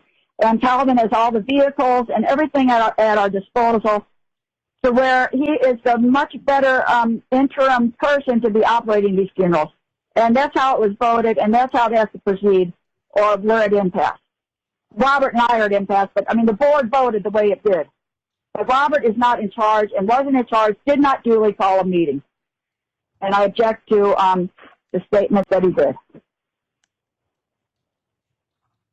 So until my other things are heard or before the court, Robert and I were not opposed to Angela's withdrawal, according to what I heard here. And I don't know anything about the motion that John Sharon is stating that this court should proceed on today. I don't know what that is. We should have time to respond. I'm not hearing that motion today. I've already said it twice. Right, I know, but I'm just trying to clarify because it wasn't stated during John Sharon's testimony. He didn't give testimony, ma'am. He made argument, but I've already stated now 3 times I am not hearing that motion today. Yeah, but I don't get to reach out to the court, because you don't see what's going on behind the scenes. And I'm sorry for this, but I'm just begging for some help. It's very expensive. I don't think Robert realizes the money that's going to go into a Chapter 7. They're going to eat up everything. And Robert and I could just as easily sell this building without the bankruptcy, if that's necessary. I mean, Angela Jansen, they're trying to finagle this so that there's something on the back end. Grantor intent is controlling. And the Missouri court. Ma'am, Yes? You're getting pretty far afield. I think we've heard what we need to hear on this subject. And I do want to hear from Mr. Mize today also. Thank you. Thank you. All right, Mr. Mize. You're not one of the principals here. You're appearing in the capacity as a purported creditor. Yes, ma'am. I will give you 10 minutes. No, I want to be clear. I will give you 10 minutes, so go. Well, I want to clarify a little things with you dealing with the issues before the court. So it may take, maybe 15 minutes. So if you can give me a little latitude here, because I have a lot of information here that would be meaningful to the court. With that said, Mr. Mize, I want to be perfectly clear. You have been acting in this case as if you somehow represent the debtor or your spouse, and you do not. So I need you to address the issue in your capacity as a purported creditor, because that's really what's most helpful to the court. Since we've heard we've heard from Mr. Drace's counsel, we've heard from Ms. Drace, that's very helpful. I need to hear from you in your capacity as a purported creditor. Yes, ma'am. It is, just to reiterate, just briefly real quick, the motion for withdrawal should be denied unless Angela Jensen is compelled to file the second amended plan that was provided to Mr. Coffin, Mr. Jansen, that's been deliberately concealed from this court. Mr. Mize, excuse me. I have said that you are to speak in the capacity as a creditor. To the extent that Ms. Jansen has been retained in this case as counsel for the debtor, she is not your personal counsel, and you do not get to direct what she does. Yes, ma'am. Okay. But you don't. You do not get to direct what she does. That's not how this works. Yes, ma'am. But to clarify a few issues here, that if you wanted to know about the issues that are before the court, okay, is the actual original petition, specifically page number 9 of page 45 of the original petition that lists the equity security holders, is that before the court today? Because you constantly say that that's not before the court. So I'm just wondering, is that before the court today, where it clearly lists the FBO Deborah Drace, Jane Beard Trust, and FBO Robert Drace, Jane Beard Trust, that are 50% owners of the corporation? Is that before the court today?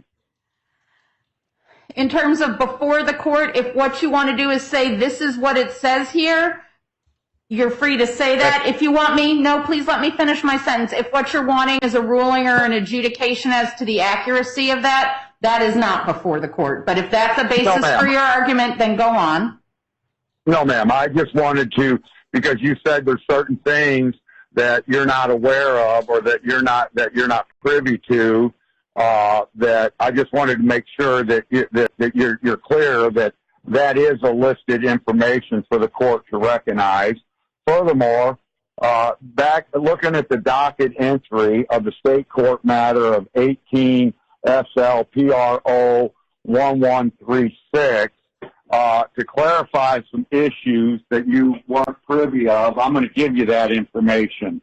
That on approximately, let me look here, on approximately April 26, 2019, James Cole drafted a motion called Motion of Robert J. Ambruster Incorporated for the appointment of a special master to vote shares of stock in corporation.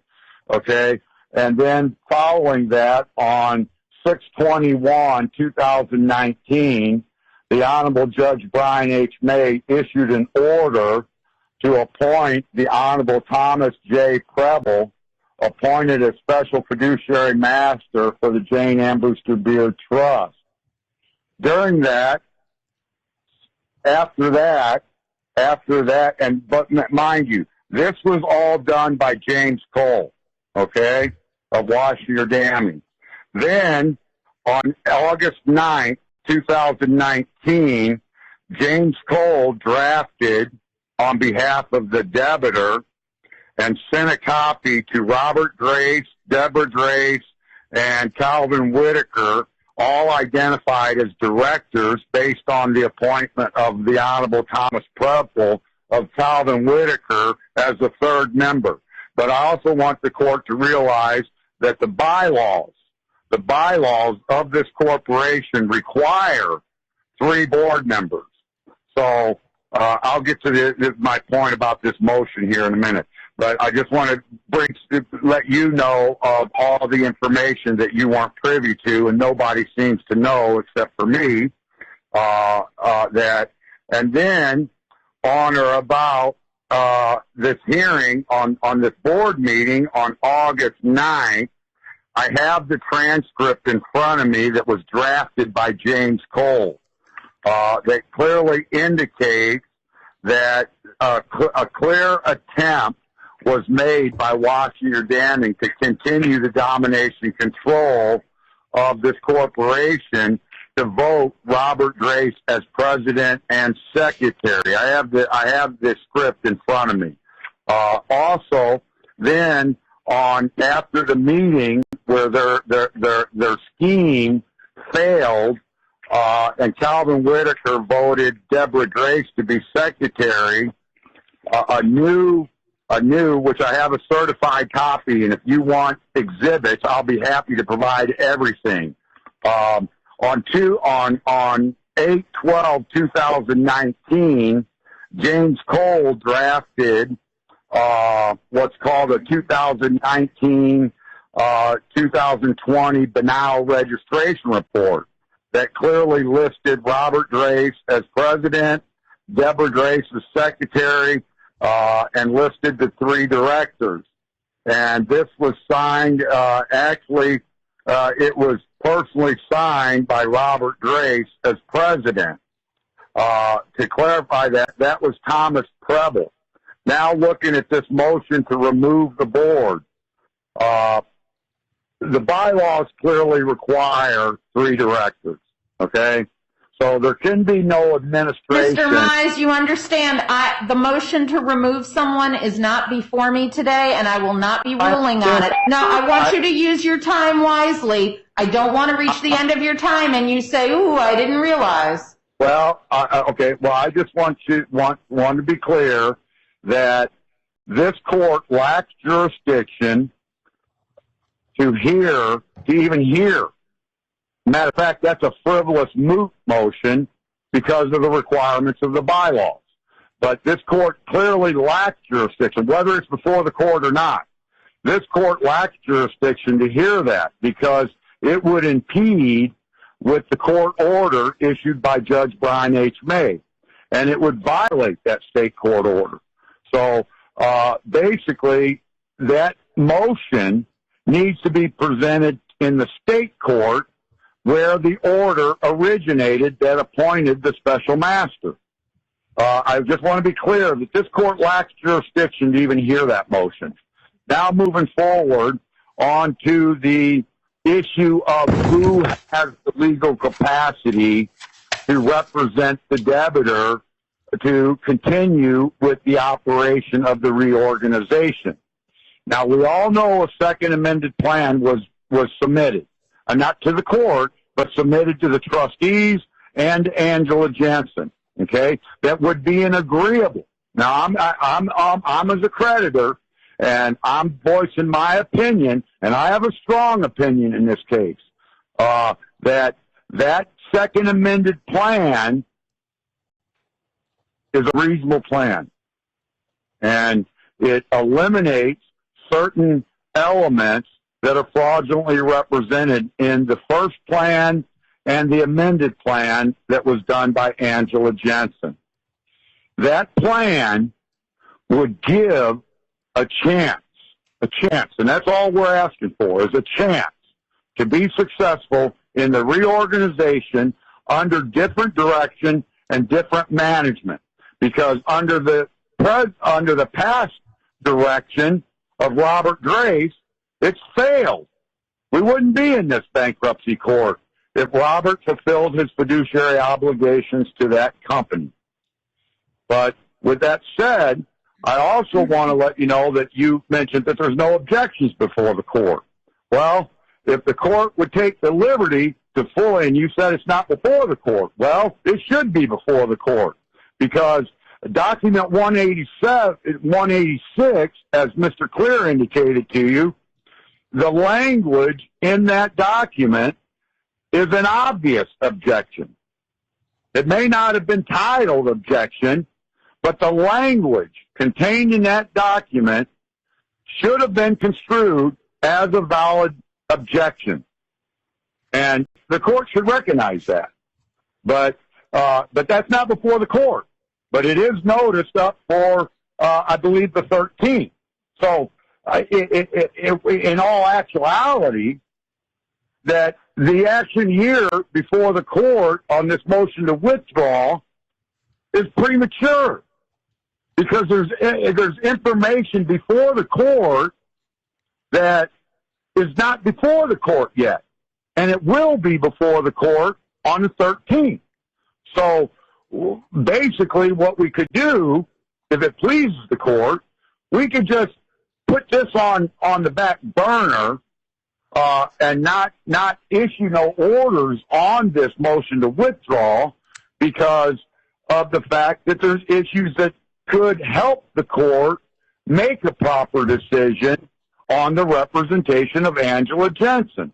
First, we can get this second amended plan before the court. Next, we can deal with all these fees, all these purported issues that's been spelled out in the second amended plan. 2 minutes, Mr. Mize. Okay, well, before any amended plan can be done, that there is challenges to the Wassier damming fees that need to be validated before anything could be done. So even if Ms. Jansen withdraws, it's not going to take away from the fact that there's issues before that are in this case that could bring down the debt of this corporation, that would also aid in the benefit of legitimate creditors. And I think it's imperative of the court to recognize it. Now, looking at the issue that you wanted to know about who's in control. Okay, you know that on 3/8/2019, I was before the court on 3/9. On 3/8, hand-delivered letters that were notarized by Calvin Whitaker and the director meetings that was held on 3/8, all the agenda meeting minutes were filed with this court. The letter that was dated August 13, 2013, that was sent to the Missouri Funeral Board was notarized and also filed in this court. So that's an exhibit. I mean, you're saying there's no witnesses or exhibits. There's a number of exhibits. Mr. Mize, if you wish to have exhibits considered with regard to the motion today, there were instructions in the order to provide an exhibit list in advance. That was not done. The court's job is not to go through the docket and find every single paper that might possibly, potentially, maybe be relevant to a hearing. If the parties want the court to consider a particular item, then it is their responsibility. And it was specifically listed in the scheduling order. Well, for if one, you chose not to do anything in response, then that was your choice. I didn't think the reason why I specifically did not take immediate action on that is because of the fact that I didn't sign the legal services agreement. So I really, in all actuality, I didn't have the capacity. I didn't have the authority to engage this issue. My point is that if I had signed the legal services agreement, there would have been issues. Now, I can't answer for Deborah, but I do know that I personally hand-delivered, while in the presence of Mr. Clear, these informations. So I don't understand why that they're not being recognized by the court. These exhibits clearly establishes that the issue of who's in control here now, and more importantly, I know that Mr. Mize, Secretary you're out of time, so please conclude. Okay, I do know that not only was the notarized document submitted to the court, I also know that a certificate of authenticity from the Missouri Secretary of State that clearly indicated that on the 21st, that on 4/30, that basically here that a 2021 annual registration report was filed with, and now that's a state court document. So I mean that complies with the rules Mr. of evidence. Mize, no, Mr. Mize, I want to be perfectly clear. You seem to think that if you just file a document with the court, it's somehow evidence that the court is supposed to do something with. If there were exhibits that you wanted to have before the court on any of these issues, there was an opportunity. Okay, well, That's not how it works. That. You seem to, no, sir, I want to be very clear because you've said this before in other hearings. You seem to think that if you hand a piece of paper to someone or you file it with the court, it's automatically evidence. That is not how evidence works. No, I understand. No, you seem to think that. You stood here and said, I hand-delivered information to Mr. Clear, and that establishes these issues. No, sir. You handing information to the courtroom deputy, which I don't know if that actually happened or not, Mr. Clear is shaking his head no, does not make it part of the record, does not make it evidence. If you want to have evidence, no, please let me finish. If you want to have evidence before the court, then you properly seek to have the evidence submitted, and the court will determine if it is admissible or not. If you've been in litigation for as many years as you say you have, then you already know this. Your Honor, you are correct. I understand the rules of evidence. I mean, then if you understand the rules of evidence, then why are we having to have this discussion? Then why are you claiming that something is evidence just because you file it with the court? That was a misspoke. It hasn't been actually listed as an exhibit for evidentiary information before the court. You're right. My apologies.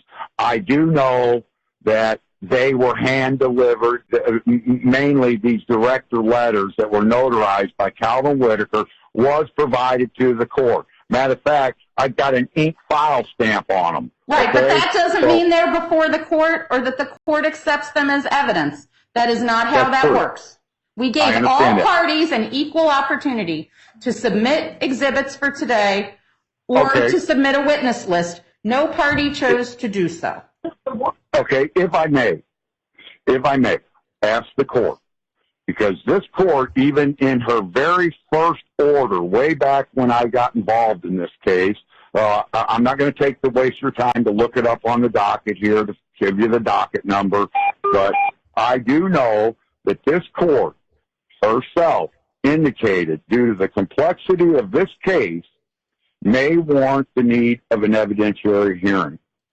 Based on the fact of all these exhibits that aren't before the court, and all this information now that is, I am asking the court to establish an evidentiary hearing so we can comply with the rules of evidence, we can subpoena witnesses, we can get all this issues brought before the court in a positive manner to get to the truth.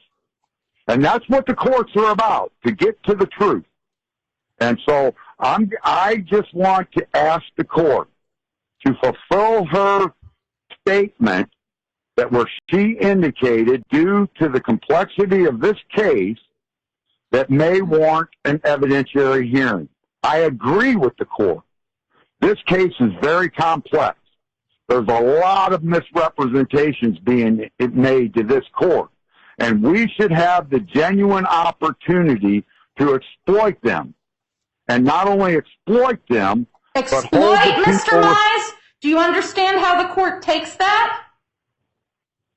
That says to the court, well, not that truth is your goal, but some other kind of attack. And we have already made it clear that that is not how this court operates.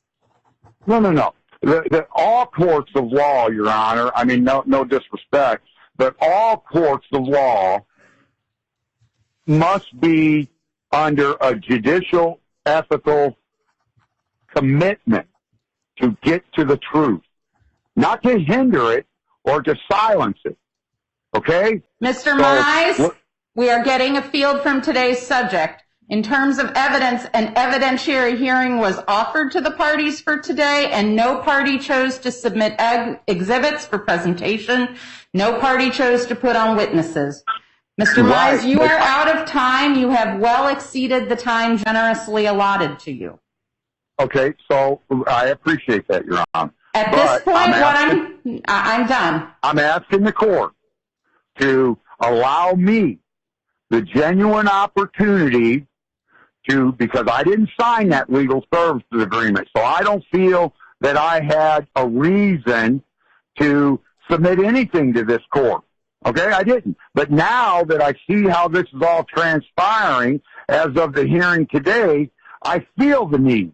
Mr. Mize, you have plenty of opportunities to deal with things. You have your own adversary proceeding going. You have filed a plethora of motions. You have had plenty of opportunities. You chose not to. The court has heard what it's going to hear on the motion to withdraw. Okay, I'm going to take a short break and leave the bench and give some consideration of these issues, and I will be back in 10 minutes. Okay, well, and so are you not inclined to, as a request of the court, are you not inclined to issue a directive or an order here for a later proceeding?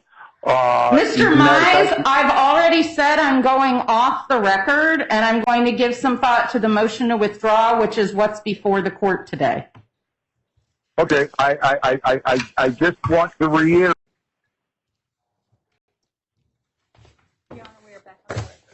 Thank you.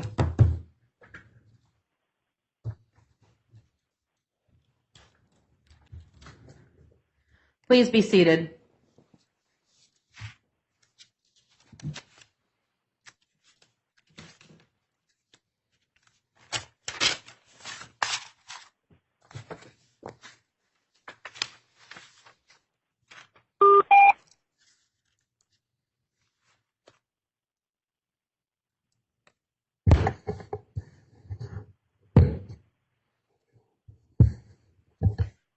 All right. The matter before the court today is the motion to withdraw as counsel for debtor Robert J. Ambrister, Inc. The motion to withdraw, document number 162, filed by Angela Redden Jansen. The motion to withdraw seeks this court's order allowing counsel to withdraw from representing the debtor. The motion to withdraw asserts two grounds for seeking the court's permission for the withdrawal. One of them is that counsel has asserted concerns for her safety, in particular from one of the purported creditors in this matter, Jeffrey Mize. The other grounds being that the attorney-client relationship in this matter is broken due to disputes about who has the authority to control the debtor in this matter, Robert J. Ambrister, which is a Missouri corporation. In evaluating the motion to withdraw today, the court looked at the following pleadings and papers. Besides the motion to withdraw, the court also considered, and let me note, the court entered a scheduling order with regard to the motion to withdraw, located at document 174 on the docket, as well as an order to show cause requiring the two purported presidents of the debtor to appear and provide testimony and show cause why the court should or should not allow Ms. Redden Jansen to withdraw from the case. In considering these matters, the court also considered the supplement to the motion to withdraw, located at document 162 on the docket, the response to the motion to withdraw, filed by the Subchapter 5 trustee Stephen D. Coffin in this matter, located at document 193. This court today has heard argument from the parties who appeared, specifically Angela Redden Jansen, currently counsel for the debtor, who appeared live, Stephen Coffin, the Subchapter 5 trustee, who appeared telephonically, Joseph Schlotzauer, counsel for the United States trustee, who appeared telephonically, Deborah Drace, one of the two purported presidents of the debtor, who appeared telephonically, Jeffrey Mize, a purported creditor of the debtor, who appeared telephonically, and Robert Drace, who appeared live with counsel John Charron, Charron. The court heard argument from all parties with regard to the motion, and after consideration of the request made in the motion to withdraw, now issues its ruling.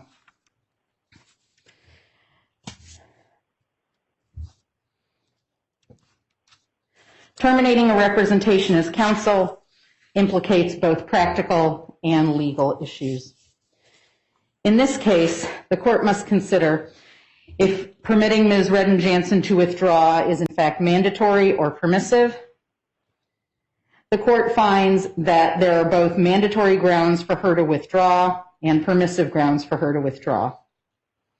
The requirement for withdrawal appears to arise from the fact that there is at least an allegation of record that Ms. Redden Jansen has been discharged by at least one of the purported presidents of the company. The court notes that there are allegations of record that there are competing claims to the presidency of the company and numerous disputes over who has control of the entity. It is obvious that this creates a problem for any counsel attempting to represent an entity or really any client if they've been discharged. In addition, withdrawal can be permitted if good cause exists for that withdrawal. In this matter, the court finds that the good cause exists as a result of issues that arise from this organizational client. The argument presented today on the record makes it quite clear that there is a long-standing and virulent dispute between at least two of the principals of the debtor. And the court notes that nothing in this ruling endorses or verifies or affirms any of these particular roles by these individuals, but it is asserted that both Robert Drace and Deborah Drace are principals of the entity in some capacity, being it as officer, director, and or person in control. When an attorney deals with an organization, the attorney has an obligation to act in the interests of the entity and to take direction from the entity.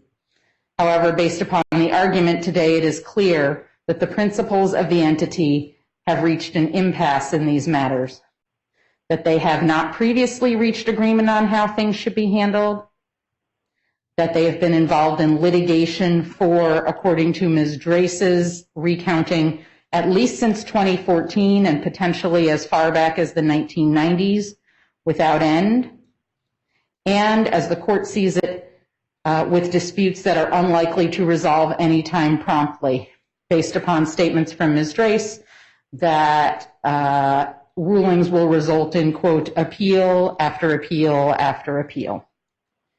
In this situation, it creates a problem for counsel because counsel is unclear as to who to take direction from.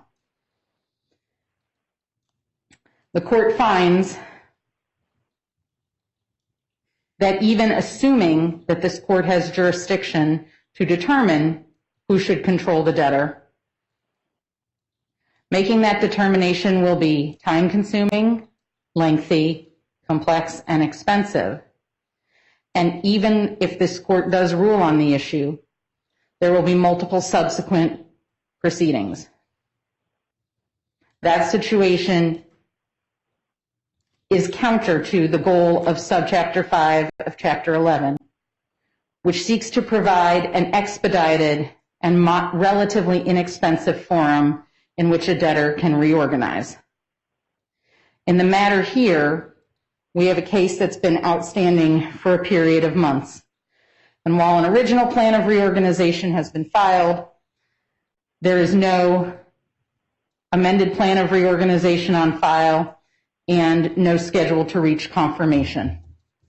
Moreover, based upon the argument today, there are disputes over what course the debtor should take, whether inside or outside of bankruptcy. In that situation, it is impossible and probably untenable for an attorney to continue to represent the client.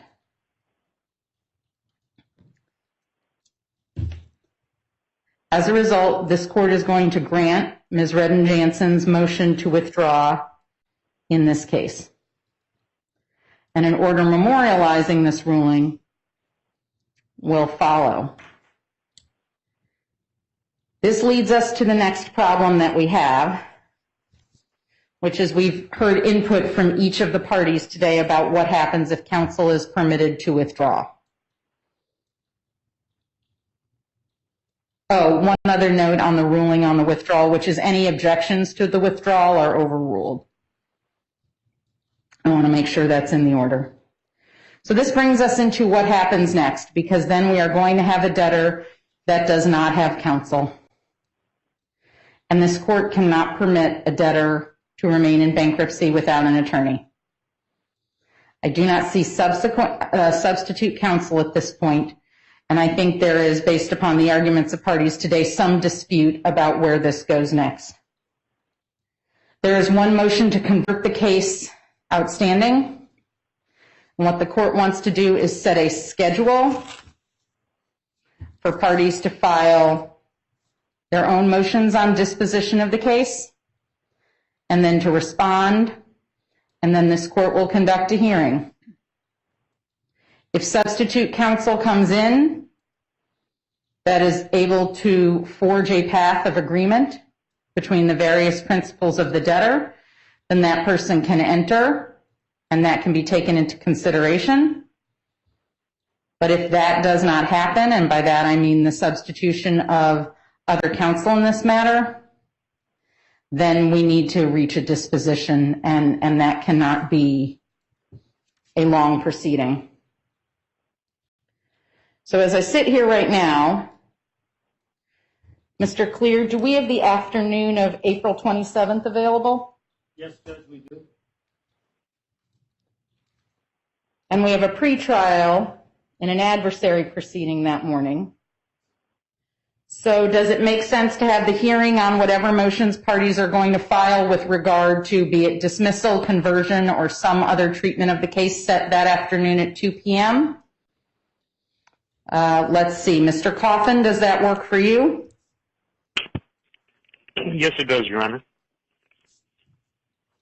Mr. Schlotzauer? 2 p.m. on April 27th works.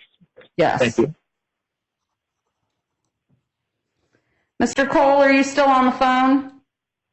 Yes, Your Honor, I am. And the afternoon of the 27th works to consider my motion. All right. Ms. Drace, are you available that afternoon?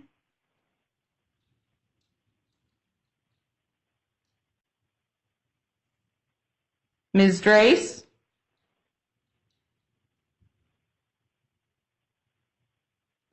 Mr. Mize, are you still on the phone?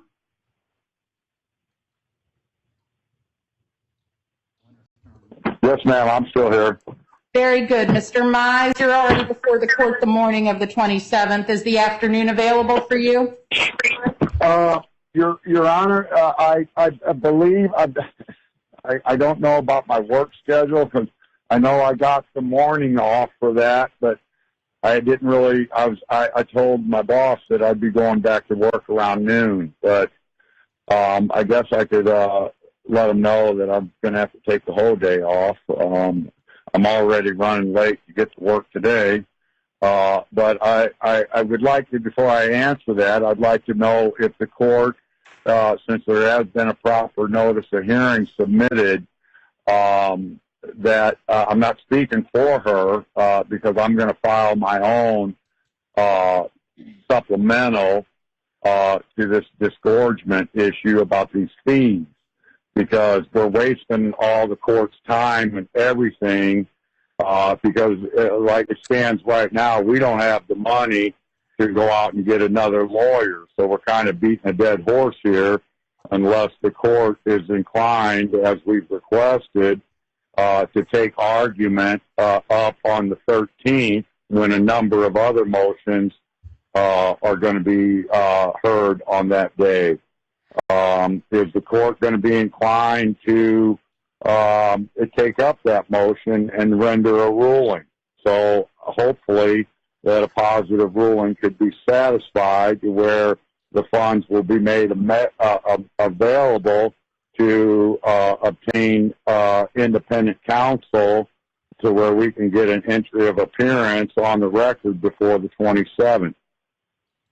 Mr. Mize, the court's not going to be hearing, I haven't gotten to that yet, but the court's not going to be conducting any hearings in the main case while the debtor is unrepresented.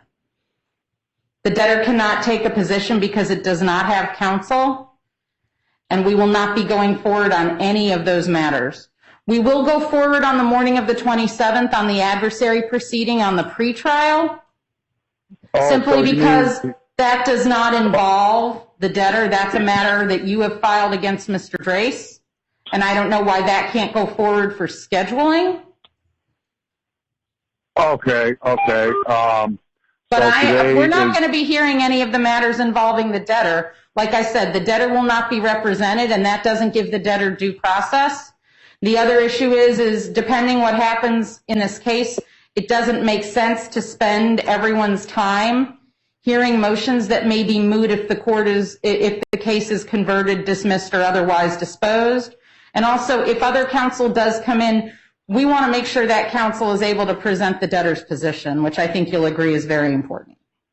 Yes, ma'am. But I kind of disagree with that motion that's on the record for this disgorgement, where the seeking of getting this money back that she didn't earn. Well, we're not hearing that at this time, Mr. Mize. I know, but that's not dealing with the debtor. That's dealing with Angela Jensen. No, we're not going to hear that matter, Mr. Mize. We're not going to hear that at this point.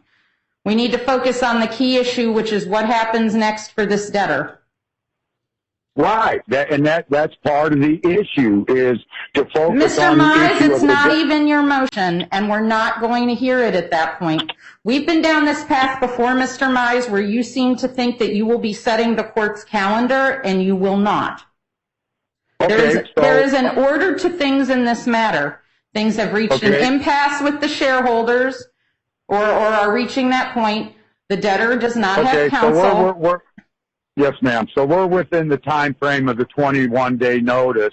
Deborah, I guess, can just file another notice of hearing, so we can hear that on the 27th as well. We will not be hearing that on the 27th either. Well, that deals directly with Angela Jensen. How No, are we sir. supposed to get that? We will not be hearing it that day. Right, but how are we supposed to deal with Angela Jensen to try to get this money back? Who's we, Mr. Mize? You are not the debtor, as we have already made clear. You do not speak. No, you do not speak for the debtor, and you do not speak for Ms. Drace, who has shown herself quite able to speak on her own behalf. You are not her attorney, and you will not be purporting to act in that capacity. The question is, are you available on the afternoon of the 27th to have, at this point, we have a motion to convert out there, and if anyone else wants to file a motion to convert or dismiss or otherwise dispose of the bankruptcy case, we'll have it heard that day too.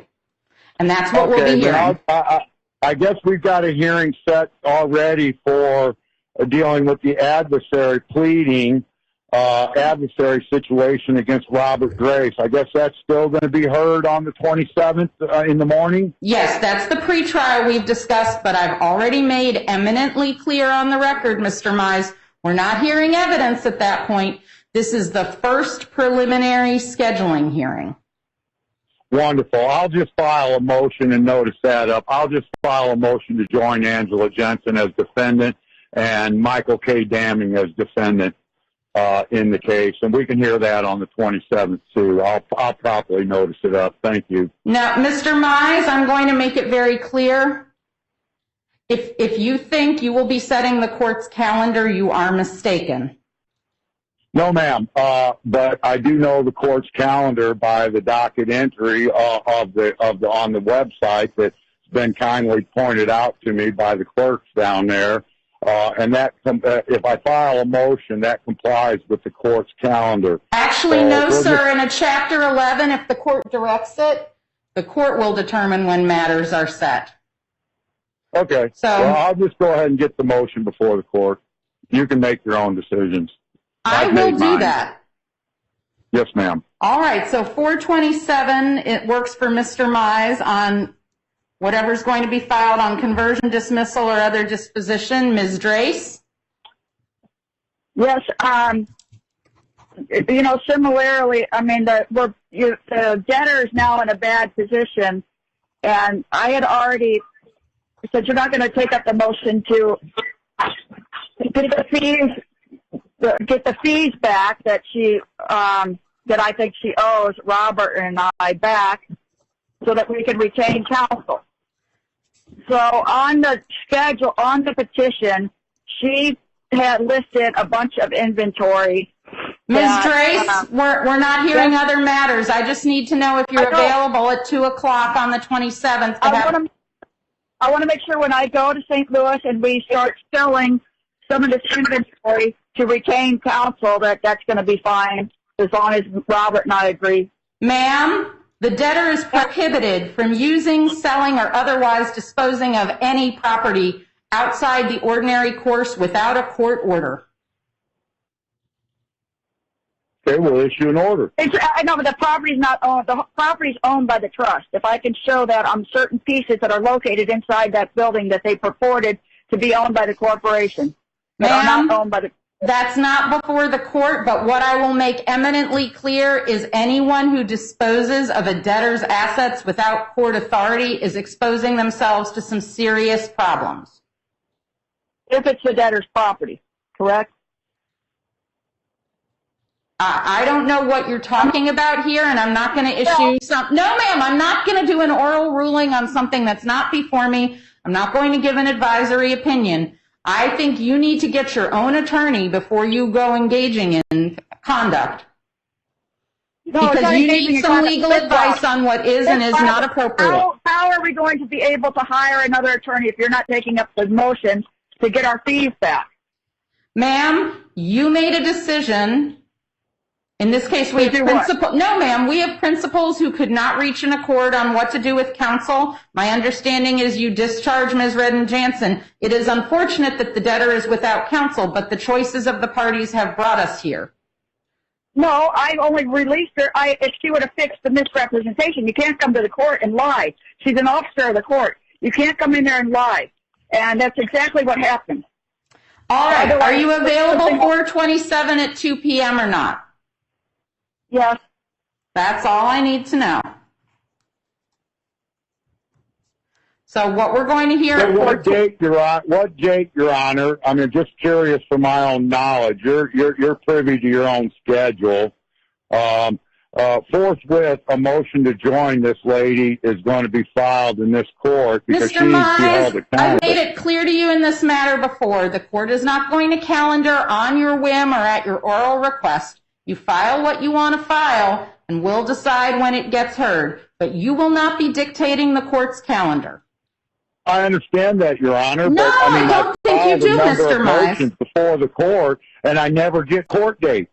Mr. Mize, if you choose to file 20 motions, then it's going to take some time to get through them all, give them the consideration they deserve, and get them ruled upon. You have chosen... You've had months. Okay, so come on now. I've got a valid argument supported by controlling authority, and it's not being recognized by the court. Mr. Mize, you filed your adversary. Yes, we're going to have a scheduling conference in that. Your motions are being dealt with and disposed as we work through them all, but you don't get to sit on the phone saying, hey, I'm going to file a whole bunch more stuff, and I demand you have it heard when I want to because I want it. There is an order, there are procedures, and let me note, I have other matters. This is not the only case I'm handling. At this point, though, we're going to deal with the motion to convert. Your Honor. I totally understand your schedule. I know there's a lot of issues going on in that court dealing with other matters. I understand that. But I've patiently been waiting for this court to make decisions on reasonable movement actions. And every time I've asked Matt Clear to give me a court date, all I do is get the runaround. I feel that I'm getting the stifle effect to stop my averments from being presented to this court. And I don't think it's fair. So that's all I'm trying to say. Mr. Mize? I think I should have Mr. Mize? I think I should have the equal opportunity to be heard like these lawyers are. Mr. Mize, you got more time than all the lawyers, you and Ms. Drace got more time than all the lawyers combined today. Right, but I'm not involved in the conspiracy here, okay? The lawyers are. Well, you and And I Ms. want to Drace be able to got... prove it. Sir, I've made it clear we're not going to hear other matters until we determine what happens in this case.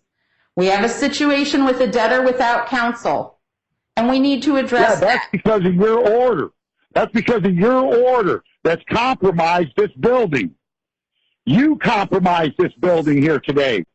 And now I know with the way the trail is going, you're going to rule for a Chapter 7. So that building gets sold for pennies on the dollar. Okay? All right, Mr. Mize. Mr. Mize, if I were you, I would stop while you're ahead. I haven't been ahead from day one. All I'm seeing is constant denied.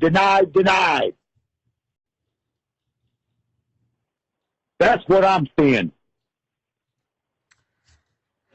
All right. And what I'd like to do is ask the court, please, I'm going to join her in my adversary pleading, in my petition against Robert Drace, because I think that she needs to be joined. I think that would be an avenue to get these fees back. Mr. Okay? Mize, that's not before the court at this point, so you can file your motion and we'll address it once it's on file. Yes, ma'am. We'll have that with you in a couple of days. All right. I'm also going to join Washington Damming, Michael K. Damming, so we can contest these fees, because that will bring down the debt. So you got that, Mr. Cole? Mr. Mize, we will not have crosstalk on this phone, and we will not have threatening. We will not. That's not a threat. No. That's not a threat, Your Honor. Mr. That's not a Mize, threat. Mr. Mize, you have been cautioned before about the crosstalk. If it continues, we will terminate your telephone privileges. Yes, ma'am. So stop. I just want to You let have you know been that's not told a threat. before. The court That's has not a been, threat, Your Honor. Mr. Mize, the court has been tolerant and patient. And I appreciate that. But stop. Okay, I'm sorry. Are you? Yes, I am. Truly. I'm sorry for this is frustrating to me. I'm deeply involved, and it puzzles me how that major instruments can be put before this court that are supported by not only the United States Supreme Court opinion, but Missouri Supreme Court opinion, and nobody seems to care. Mr. Mize, we have procedures, we have decorums, we have rules. They apply to everybody. I know. And you seem to think those don't apply to you, but they do. No, they apply do. to everyone. Yes, ma'am, they do. I appreciate that. I appreciate your willingness to put up with me. And not only that. Well, sir, that will come to an end at some point. The tolerance for not obeying decorum will come to an end at some point. Do you understand? Yes, ma'am. I hope it doesn't, but I'm diligently trying to work with the court. Okay? Now, let's please focus on the scheduling we're trying to do here, which is we have a motion to convert in front of us, which Mr. Cole has filed. Mr. Schlotzauer, shall we be expecting a motion from you? Yes, Your Honor. All right. I want to make sure. Your Honor, what I'm asking. No, Mr. Mize, I'm talking to other people now, please. I got a train of thought here that you just No, mentioned. Mr. Mize, please wait your turn. You've taken enough of the court's time and other people's time. Well, this is an important issue here. Okay, this whole issue is important. That's before the court. This whole bankruptcy case. Well, we're talking about the motion to convert or dismiss. Is that what you're talking about? Yes, ma'am. Are you filing a motion to convert or dismiss the case? I'm gonna file objections to the motion of James Cole. We will set an objection deadline then, and you can file your papers at that point. Okay. Everyone, so please let me finish the scheduling. All right. If I file a motion to strike that and put reasonable evidence before the court, or shall I say exhibits, are we going to be able to? Will you set a scheduling order in lieu of your scheduling order? Will you do like what you did on this motion to withdraw, to where we can accept it, where we can introduce evidence to the record to prove that Wassinger Damming didn't have the legal standing to represent that debtor, therefore their claims are moot? Mr. Mize, the court will only accept evidence germane to whether the case should be converted or dismissed. Please stop trying to throw the kitchen sink at every proceeding. Okay? Well, I'm just trying to get to the bottom of what's going on here. No. Well, why don't you let me finish speaking and let other people speak for a minute? Yes, ma'am. Yes, ma'am. All right. Mr. Schlotzauer, can you get that motion on file by Friday? Yes, Your Honor. Okay. So I'm going to enter a scheduling order. We're going to have the existing motion to convert, which is document number 200. Hang on, Mr. Clear is ably checking. It's 202. 200 to convert. The motion to convert is 200. Number 200? Yep. All right, so we will have document 200 and any motion filed by the UST and any other party's motion to convert or dismissed the case heard at that time. We will have objections filed and due by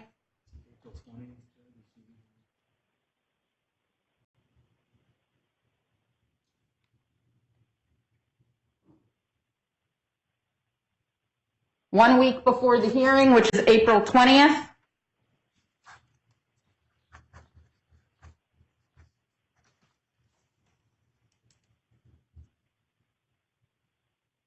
In lieu of that order, Your Honor, that objections deal for the 20th,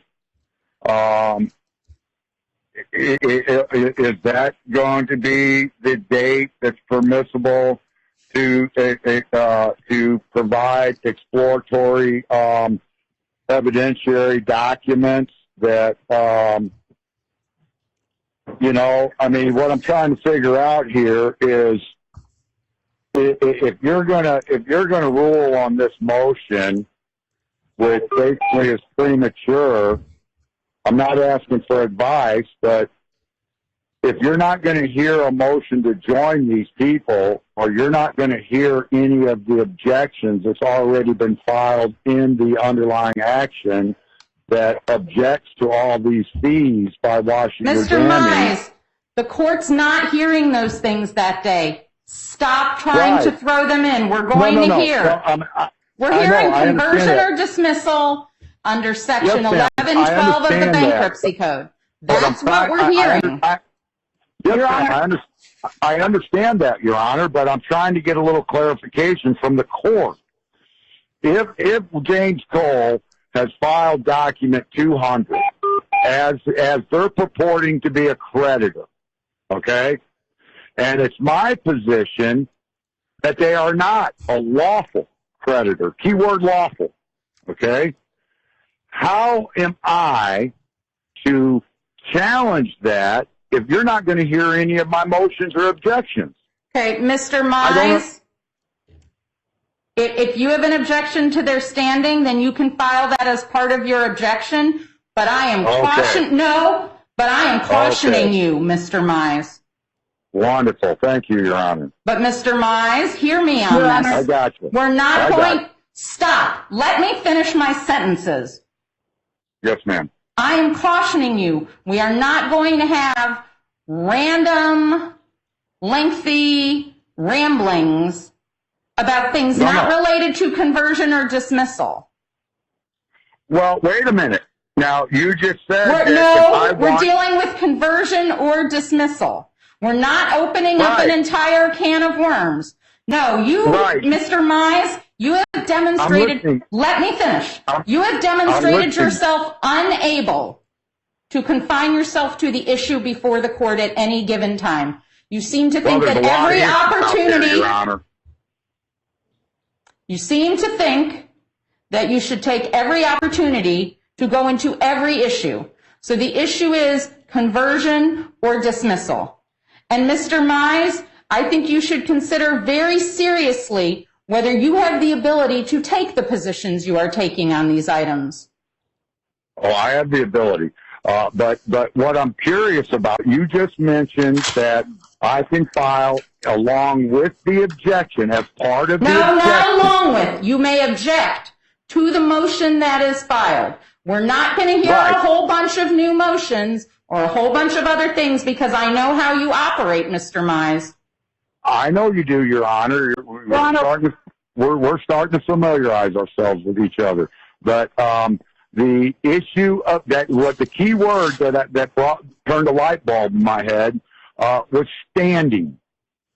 Now, are you going to accept? Now, if I just specifically relate and identify standing elements as the reason for the reason that this motion should be denied, is that going to be acceptable? Sir, that would be an advisory ruling, and I can't tell you that at this point. I understand. But am I clear? I mean, I want to be clear on this because I'm not going to babble on or anything. I'm going to go back to all my state Is that a court promise, documents. Mr. Mize? Yeah, that's an absolute commitment to the court. I'm That taking is a notes, promise. Mr. Mize. I know. I let everybody in the courtroom get a little juggle. But what I want to do is be clear, transparent, because that was a good word that you used. And I can defeat them on that issue. So what I want to know is, can I specifically itemize the reason that Washington Damming lacks standing to even submit this motion? Not Mr. only that, Mize, I'm not giving you advice. You file your papers, and I'm going to rule on conversion or dismissal. That's what we're hearing. well, we already probably know the way you're going to rule. I mean, No, it's actually, transparent. we don't, Mr. Mize, and I resent the implication. I don't know at No, this point. I'm not implying nothing derogatory to the court. I'm just based on the record of Well- the orders that's already been issued. Okay? I No, have a that's right to my not okay, opinion. Mr. Mize. Okay, well, I have a right to my opinion. But the bottom line is we can focus on standing. Is that true? I'm not telling you what to put in your papers, Mr. Mize. Okay, very well. But it's already on the record that I can file an objection as the reason why this motion should be denied due to lack of standing. No, I did Okay. not say that. You can file your own objections. Right, I got you. You I got file you. your own Thank- objections. Okay, well, thank you Your for your Honor? time, Your Honor, and sorry to bother you. Your Honor, this is Debbie Drace. I have another question? Have at it, Ms. Drace. Okay, on April 20th is when the objections are due for anybody that files a motion, not just this number 200, correct? Yes, whoever wants to file an objection needs to file it by April 2nd. Sorry, let me re-say that. Whoever wants to file a motion about what's going to happen with the debtor, whatever it is, needs to file it by Friday because we want to give everybody enough notice and enough time. Actually, Your Honor, I'm sorry to interrupt. No, but I was Mr. just- Mize, can you refrain from interrupting? No, let Ms. Ms. Drace speak. All She's right. perfectly Yeah, capable my- of expressing herself. I wasn't expressing for her. I was. Well, just you were going to interrupting ask- her. Can we listen to her, please? Yes, ma'am. Sorry. Let's listen to her. Please go on, Ms. Drace. I would like more time because I don't feel like the debtor's going to be able to retain another counsel by April 2nd. I thought in your previous order, if Angela was going to withdraw, we did another 30 days to retain counsel. So first of all, I thought we were going to be able to retain counsel to represent the debtor and be given more time according to this last order that you had given. If she's able to withdraw, we could have time to get counsel. And by Friday, there's not enough time to get counsel. No, ma'am, you're not understanding. The show cause was whether the court should suspend activity in the case for approximately 30 days.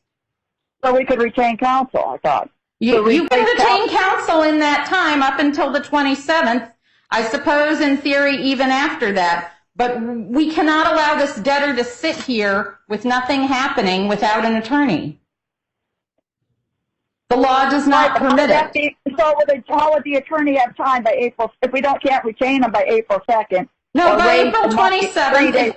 No, Ms. Drace, April 2nd is for parties to file a motion to dismiss or convert or whatever they want to do with regard to the debtor.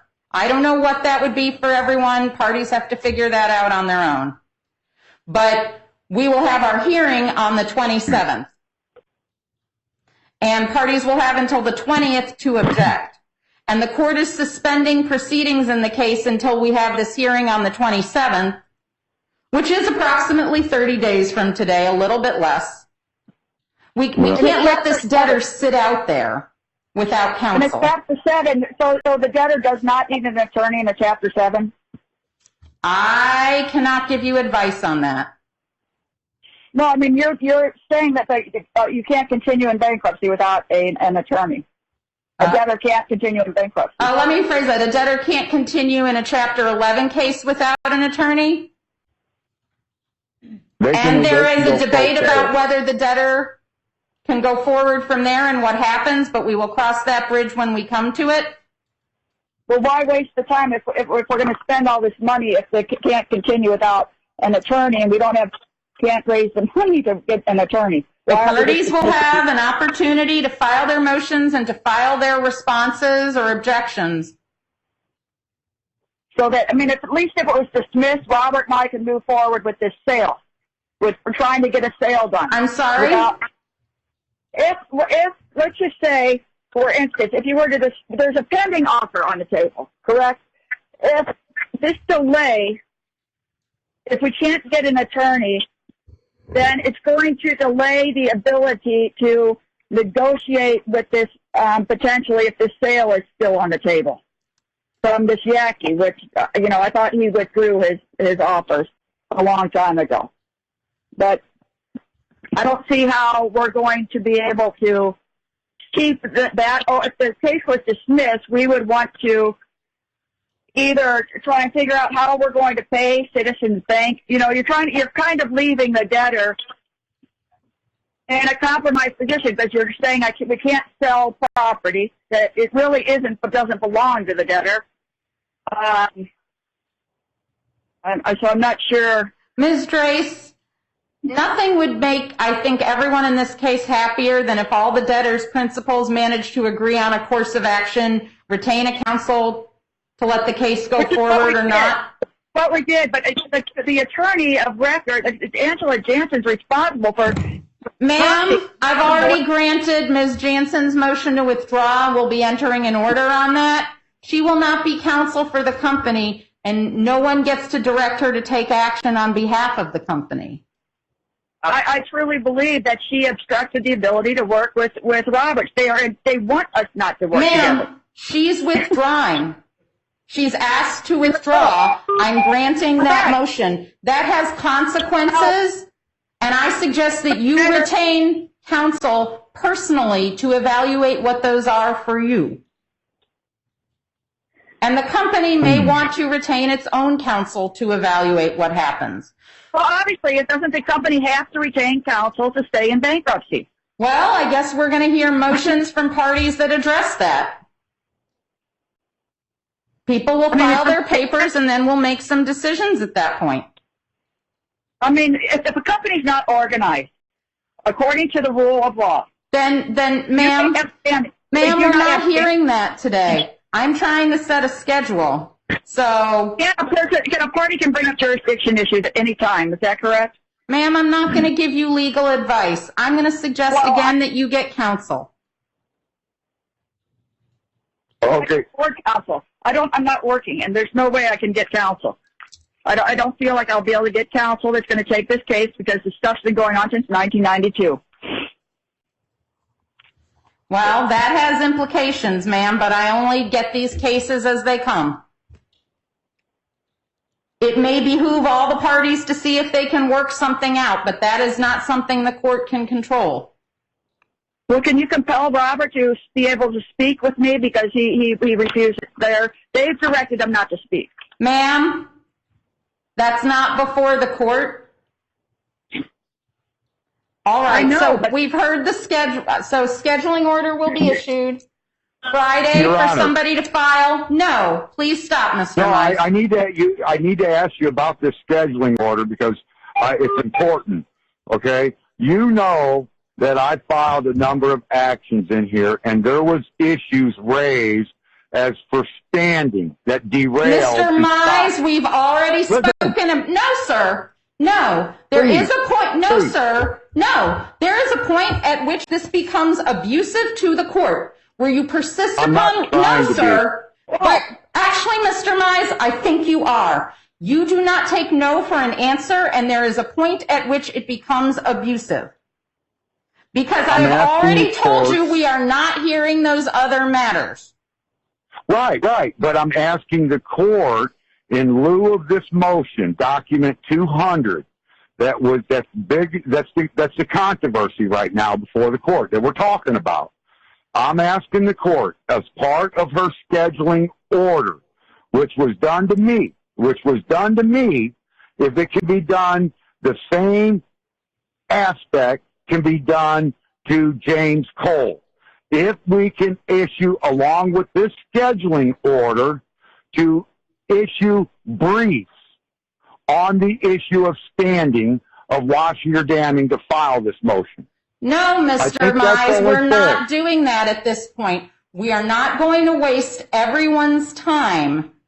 We're not proceeding on anything. My order will include that while this is pending, none of the scheduled proceedings involving the debtor will go forward, although I will permit the pretrial to go forward.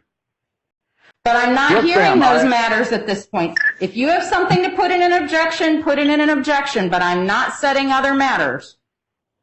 Right, but Your Honor, if we're not, if what is good for me isn't good for them, and it's my intent to challenge their standing, then how can we do that if the court doesn't allow it and doesn't issue part of this scheduling order to provide the standing of washing or damming to even submit this motion? Mr. Mize? Mr. Mize? They're the ones that even, talk to Angela Jensen about my standing. Mr. Mize? I should be able to do the same thing to them. Mr. Mize, please stop.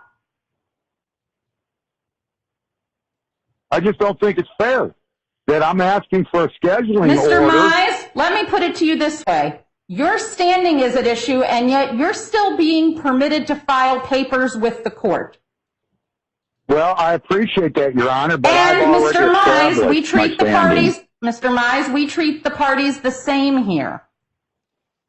No, contrary, Your Honor, no disrespect to the court, but no, because you're right now telling me that, these lawyers can come up and attack my standing, but me as a pro se litigator, that I can't challenge a creditor's standing. Mr. Mize, I haven't ruled on any of that, but we are going to stop having this discussion. I am setting a scheduling order, and Mr. Mize, the fact that every time we try to set a schedule, you seem bound and determined to make the process take 45 minutes is of concern to this court. So I'm asking you to please stop interrupting me so we can get this taken care of.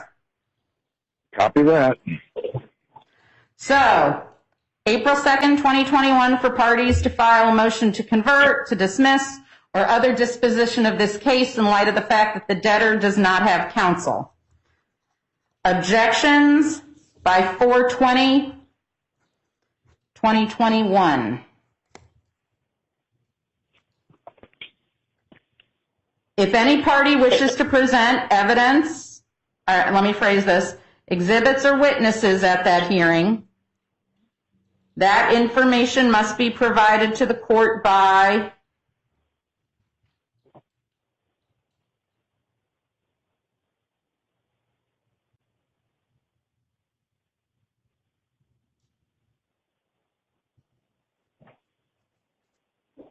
close of business on the 22nd, April 22nd. I'm just curious, is the 5 court p.m. going to to have... file your exhibit and witness lists. Yeah, but is the court, I mean, the 22nd, that's only like 5 days before the hearing. I mean, let's just say if you're submitted a volume of the exhibits that supports my position, is the court going to have enough time to, to go through all the exhibits and give them the proper, proper review that it's required? Well, Mr. Mize, we can't leave this out there for an indefinite period of time. We have to dispose of the motions. No, sir, this is not a negotiation. Can we set it for the 15th? Set what for the 15th?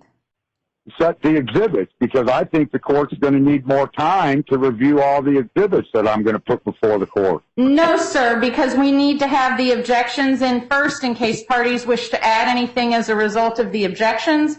And let me make it very clear to the parties. As a result of how these proceedings are going, there will be a time limit placed on arguments. We are not going to spend all day hearing this motion to convert or dismiss.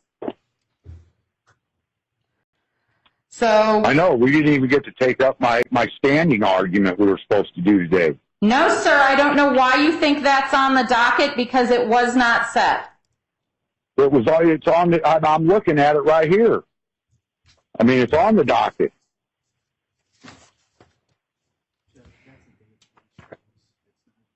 Oral argument. I filed a motion I filed an oral argument motion, and it clearly says on the docket right here that it will be heard on 3/31 at 10 a.m.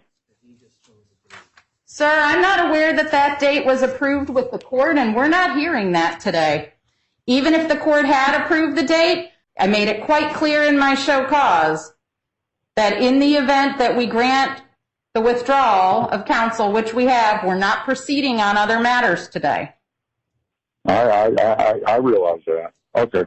So the exhibits are due April 22nd. We've got an objection for it to be filed. There will be an order issued. Okay. And then, I never get these orders in the mail, Your Honor. They're always sent by Angela Jensen. Is there any way that we can get approval of the court? Scheduling orders, right? Mr. Mize, the court sends the scheduling orders itself. Okay. And there are certificates of service on the record showing the transmittal to your Egg Harbor address when they're from the court. But I'm always getting these orders from Angela Jensen. I don't get anything. I believe me. Well, sir, Ms. Jensen is withdrawn from the case, so I think it's a little bit late to be complaining about that.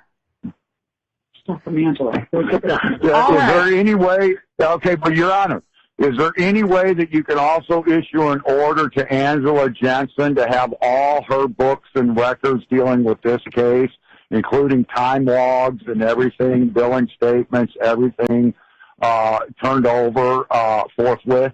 Mr. Mize, I've already made it clear we don't entertain oral motions in this court, and you have no right to do that. You are not acting for the debtor. Yeah, but I just asked him to ask. Ms. Drace, you need to speak on your own. I know, but I didn't have it.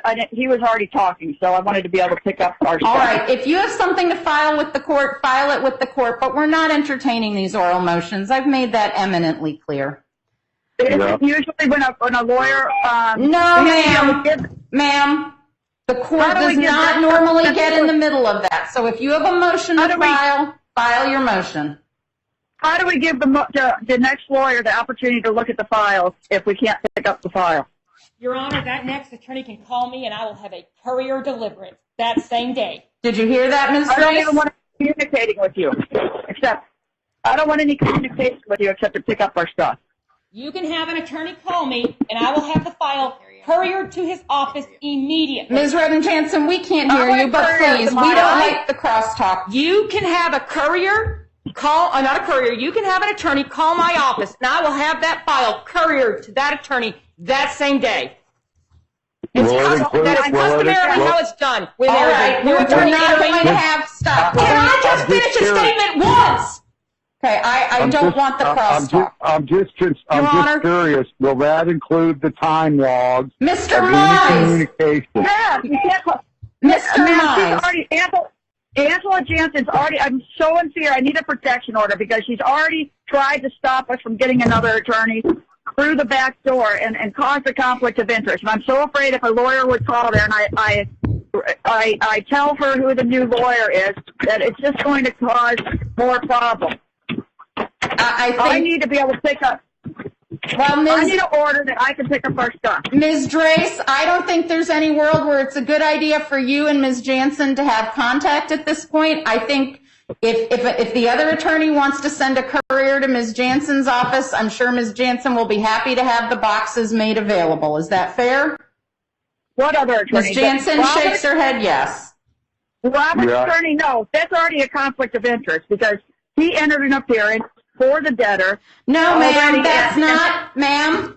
that's not on the record. Please stop. You are making these proceedings unnecessarily long. You're trying to argue things that are not before the court. Your question was, how do we get the files? Once you have counsel, have the counsel send a courier or contact a courier. Ms. Redden-Jansen will make the files available to the courier. Right, but I just want to make sure that Mr. Mize! records. Mr. Mize! I just want to make Your Honor. No. I just want to make sure the time log. Absolutely. The time log. Mr. Mize, you are not the person authorized to speak for the debtor in any way, shape, or form. I know, but if you do know that, Mr. Mize, Ms. Drace, please stop. Mr. Mize, if you know that, then why do you persist in doing it? Because I'm not representing the debtor. I'm not even representing anybody but myself. Mr. And I Mize, think it's this is a imperative matter that we get these time logs. Mr. Mize, this is a matter between the debtor and its former counsel. You are not in the middle of that relationship. Okay, You who are is not, the debtor, Your Honor? You are not the Clifton debtor's Stone? counsel. I mean, who's the debtor? No, he is the debtor, isn't he? Isn't Jeff partially the debtor? How would he be the debtor? Don't I have debtor? A co-debtor? No, ma'am. The debtor is the entity in Ma'am, he is not the entity in bankruptcy. He is not, as I understand it, the officer or the director. He is not their attorney. He does not speak for the debtor. The debtor can only speak through its counsel. He is not an attorney. He may only speak on his own behalf. He has already acknowledged on the record that he is not part of the attorney-client relationship that has now been terminated between Ms. Redden-Jansen and the debtor. There is no reason for him to insert himself in this discussion. That's correct. So stop. I was just trying to make sure that that it's well known that we need to have these time logs. Mr. Mize, I have cautioned you. Stop. I know, but there's obvious reasons why these are being concealed. Mr. Mize, the debtor's representatives can address this themselves. Okay. But if there's no debtor representative, if we cannot hire one, then what is going to happen? Ms. Drace, I cannot advise you. It's going to be sold. Mr. Mize, please stop with the crosstalk. I'm trying to respond to Ms. Drace. Ms. Drace, the debtor, let me phrase it this way. There are consequences to the choices that the debtor and its principals make. I cannot tell you what will happen, but there are consequences. That the debtor did not work together. She did not consult the board of directors.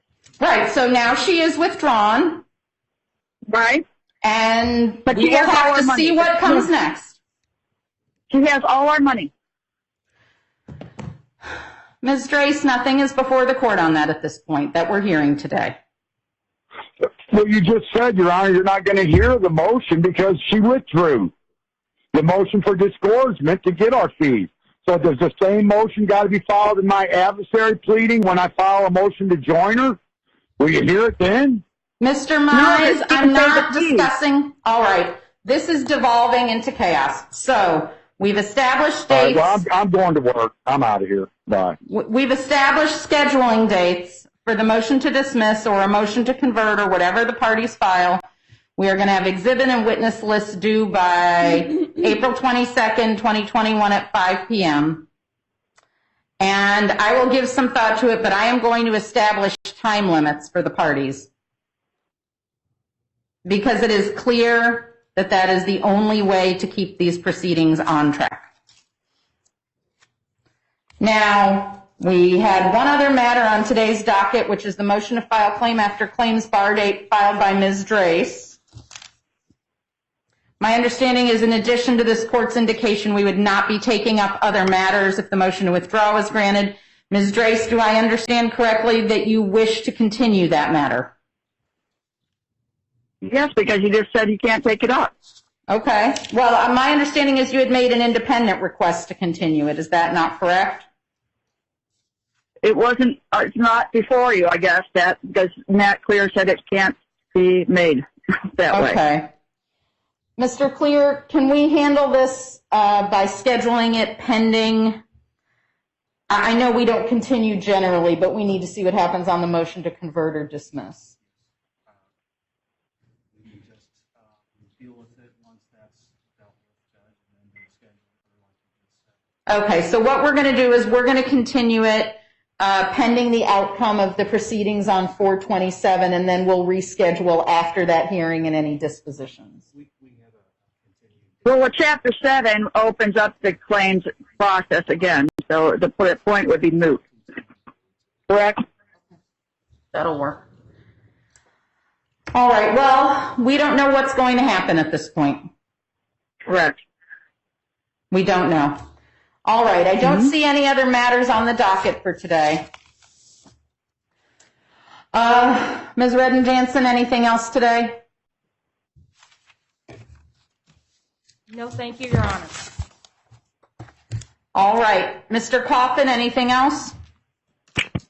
No, thank you, Your Honor. Mr. Schlotzauer? No, Your Honor. I'll have a motion on file by Friday. Thank you. Mr. Chairman, anything else for Mr. Drace? Please come up to the microphone, sir. I'm so sorry to make you do that, but we really cannot hear you if you're not at the microphone. With regard to that motion on the directors, that's stayed too until after the conversion hearing, right? That's we're not going to hear anything until after the 20. Ms. Drace, please. I've asked you not to cross-talk to other parties, please. So yes, that's right, Mr. So it's Chairman. not denied. It's okay. I'm sorry? It's not denied. Okay. It's not denied, but we're not setting it at this time. All right, and then the other is that, yes, we have planned to be there on the 27th, or the new council will be. And then I'm just thinking that it would, and I don't want to open a whole can of worms, but maybe Monday would be a better day to file any additional motions. We need to have sufficient time for parties to object or otherwise respond, sir. Right, we'll try to do it. Okay, thank you.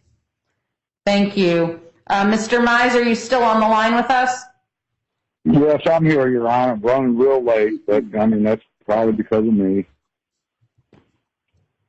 But I do want to say that as far as this issue right here, I'm going to go ahead because the date's already set for this April 27th. I'm going to go ahead, and I want the court to be aware that I am going to go ahead just so I can set the record clear of what's going on dealing with this lawyer, Miss Angela Jansen. I'm going to file a motion to join her as a defendant in the adversary procedure that I filed against Robert Drace, and I'm going to notice it up for the 22nd. and it will be up to the court to For either the court isn't even sitting on April 22nd. April 27th, we have a pretrial conference in my lawsuit against Robert Graves. Okay, sir, I'm not going to hear the motion that day. You can file the motion. I understand that, but just based on the information that I'm looking at right now on the docket, I'm going to go ahead and file. I'm just letting the court know what I'm going to do. I'm going to go ahead and file a notice of hearing to notice up my motion to join her as a defendant in my case against Robert Graves, because I think both need to be tried in the same case. That way it'll save me the money, another $350. I'm going to notice it up, and then I'm going to leave it to the court's discretion to set it. But I want to set the record straight to where and I'm going to refile a motion for disgorgement of her fees, and I'm going to notice that up. So that way the record's straight on my part. And then I'm going to leave it for the court's discretion to set them for a hearing, depending on when the court wants to hear them. And we're going to see what falls out of the tree. Mr. Mize? Okay, I got to go to work now, Your Honor. Mr. Mize, we've sat and listened to you, so you listen to me. Yes, ma'am, I always do. I respect the court very highly. I have made it very clear that you are not to schedule matters without court permission. You are within your rights to file papers that you wish to file, but noticing out hearings on this court's calendar without permission is problematic. Okay, problematic. Then I'm asking the court right now, because I've got to go and you've got to go. We've tied up all our times all this time. I'm giving the court formal information of what's coming to the court. But Mr. Mize, now that I'm talking to the judge and have an opportunity to hear her own words, I would respectfully ask, once this motion is filed for the disgorgement of these fees, as well as to join her as a defendant in my lawsuit against Robert Graves, what date works with the calendar? Mr. Mize, I'm surprised that he cannot ask for these fees back. Only Debbie and Robert gave Angela Jansen these fees. I don't see where they're standing. We might as well just figure that out right now. The standing. I thought Jeff Mize was supposed to establish the standing. I don't see how he can ask for disgorgement of fees. I mean, he can join Angela for her negligence, but I don't see how he can ask for fees. Well, you and Mr. Mize can discuss that when we're not all sitting and listening. But the issue here is, Mr. Mize, as I said, you do not set the court's calendar. But she's not going to hear them. I'm not hearing any matters other than disposition of dismissal, conversion, whatever remedy is sought to dispose of this case or deal with the fact that the debtor doesn't have counsel. I am not agreeing to set other matters. And Mr. Mize, if you think it is amusing or entertaining or appropriate to set notices that this court then has to spend time dealing with when you have been instructed not to, it is none of those things. You're right, Your Honor, but a clerk of the court down there on the 9th, right after the hearing, slipped me a note and literally told me what I got to do to get things before the court. Mr. Mize, I don't know who did that. Well, it doesn't matter. It happened, and I just know that I was told the proper procedure, and no one indicated to me that I have to call the court. All I have to do is go on the website and look at the available dates, and as long as it complies with the 21-day notice, I can notice them up. I don't know who told you that, Mr. Mize. Mr. Mize, my understanding is Mr. Clear has told you multiple times that in this 11, the court will be scheduling matters. You are on notice. Right, he did tell me that, Your Honor. On the 9th, he did tell me that. And you have been told that now by me. And Mr. Clear even told the clerk that, I don't know her name or nothing, I wish I would have got it, but he told her you can't do that. Okay? Well, she did it. I mean, and now I've got the letter or the little note that she wrote saying how to notice up things and that you've got to go on the website. She wrote the website, and you look at available dates, and as long as it complies with the 21-day notice, it's permissible. Well, that's And not that's what what we're I've doing done. in this case. Mr. Mize, that's not what we're doing in this case. So we're not hearing those matters that day. Right, but do you understand my point, Your Honor? I understand I that have- you want what you want when you want it, and that you don't choose to understand the word no. But I am understand telling the word you, no. sir, I am But what telling I'm you, saying is, Your Honor, how many times have I sent you a notice to the clerk of the court or motion for expedited hearing, which was supposed to be heard within 14 days? I mean, come on now. How many times have I asked you? I mean, or matter of fact, ask Mr. Clear. He's right there with you. Ask Mr. Clear how many times I've asked him through emails to set my stuff for hearing. Oh, we can't do that at this time. We can't do that at this time. I've got all the emails. Okay. So what's the big issue about just hearing the motions? Nothing. You know why? Because they don't want the information on the record. Okay? Now come on. Mr. Fair is Mize, fair. as I've said, I'm sorry. you I'm do sorry, not. Your Honor. No, I don't think you are sorry, Mr. Mize. I 'cause am this sorry. Is, no, I am sir. sorry, but This is the third or fourth time you've done this just in this hearing today. Yeah, but I see roadblocks, ma'am. The fact that you don't aren't get warranted. your way when you want it doesn't mean, no, let me finish my sentences. The fact that you don't get your way when you want it doesn't mean that all your motions will not be dealt with at some point. But what I have said and made perfectly clear is we will not be going forward while the debtor is unrepresented on all these other matters. Yes, ma'am, but you had a chance. Matt Clear, all you people down there in Missouri had a chance to hear my motions long before this motion for withdrawal, okay, was even on the record, was even thought of. You know why she's done that? It's because she's caught. She's Mr. caught Mize? in her wrongdoing. Mr. Mize, we're finished And here. Okay, well, fine. I got to go to work anyway, but I just want to know why the stalling on hearing my motions. Mr. With Mize, diligent the effort- debtor does not have counsel at this point. We are not going forward.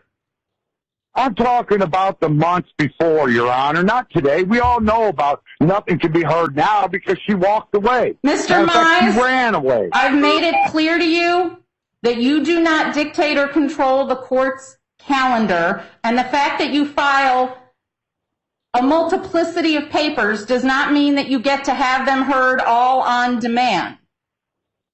I understand that, Your Honor. I'm just asking for a reasonable explanation from the court. Sir, I am not Why- accountable to explain the court's calendar to you.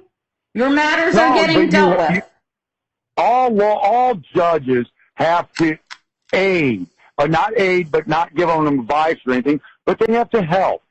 They have to kind of coach. And you've done that all along the way. You've helped me a lot of ways in some of your comments and your direction in your orders. I read them in detail. I even researched the case law that you cite. Okay? So you've helped me in a lot of ways. But I'm asking the court, why wasn't my actions heard when the court had an opportunity to hear them when the time was appropriate before this withdrawal? Now, this withdrawal is infringed upon all my moving actions. That's what I don't understand. Mr. Mize, Help me. I have said it before, I will say it again, and this is the last time, which is I already you know do it. not control the court's calendar. I understand, Your Honor, about the calendar and your very high volume of cases there.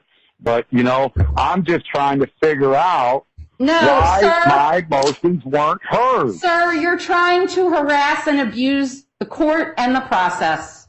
And that's enough By no of it means. for today. By no means, Your Honor. No means. No, by no means. You've got your lines crossed there, Your Honor. I highly respect this federal judge. That is without question. I may be an aggressive man, an aggressive demeanor, and I apologize for that. But let me be clear. I fully honor, respect the federal judge. That is a fact. Well, sir, we're done here today. All right, you've had the court's indulgence and patience. As I said, it will run out. So we are done for the day. Well, I'm tired too, Your Honor, and sorry for all this, but I would like to someday have an explanation. Maybe sidebar or whatever. I would like to know why my motions weren't heard. We don't operate that way, Mr. Mize, and I'm frankly offended that you think we would. No, you're not. You're not. You don't have to act in a certain manner, but at least when diligent requests are being made to hear certain motions, because I can see the trail of events happening. Like you even know, I've been in litigation for a long time dealing with that building down there, dealing with Robert Grace, and dealing with all these trusts, okay? So I know my way around a courtroom, and I just know that I've made diligent efforts to have certain instruments heard in a timely fashion, and I was deprived that right. Mr. Mize, we're done for today. We're going to go off the record because I appreciate that you will talk for an unlimited amount of time, but the court will issue a scheduling order dealing with the motion to convert or dismiss. The court is going to continue the late filed claim motion generally. Other proceedings will be stayed pending the conduct of the April 27th hearing and a ruling on those matters. And we're going to go off the record. Your Honor, I didn't get one last chance to say something. No, we're done, Ms. Drace. You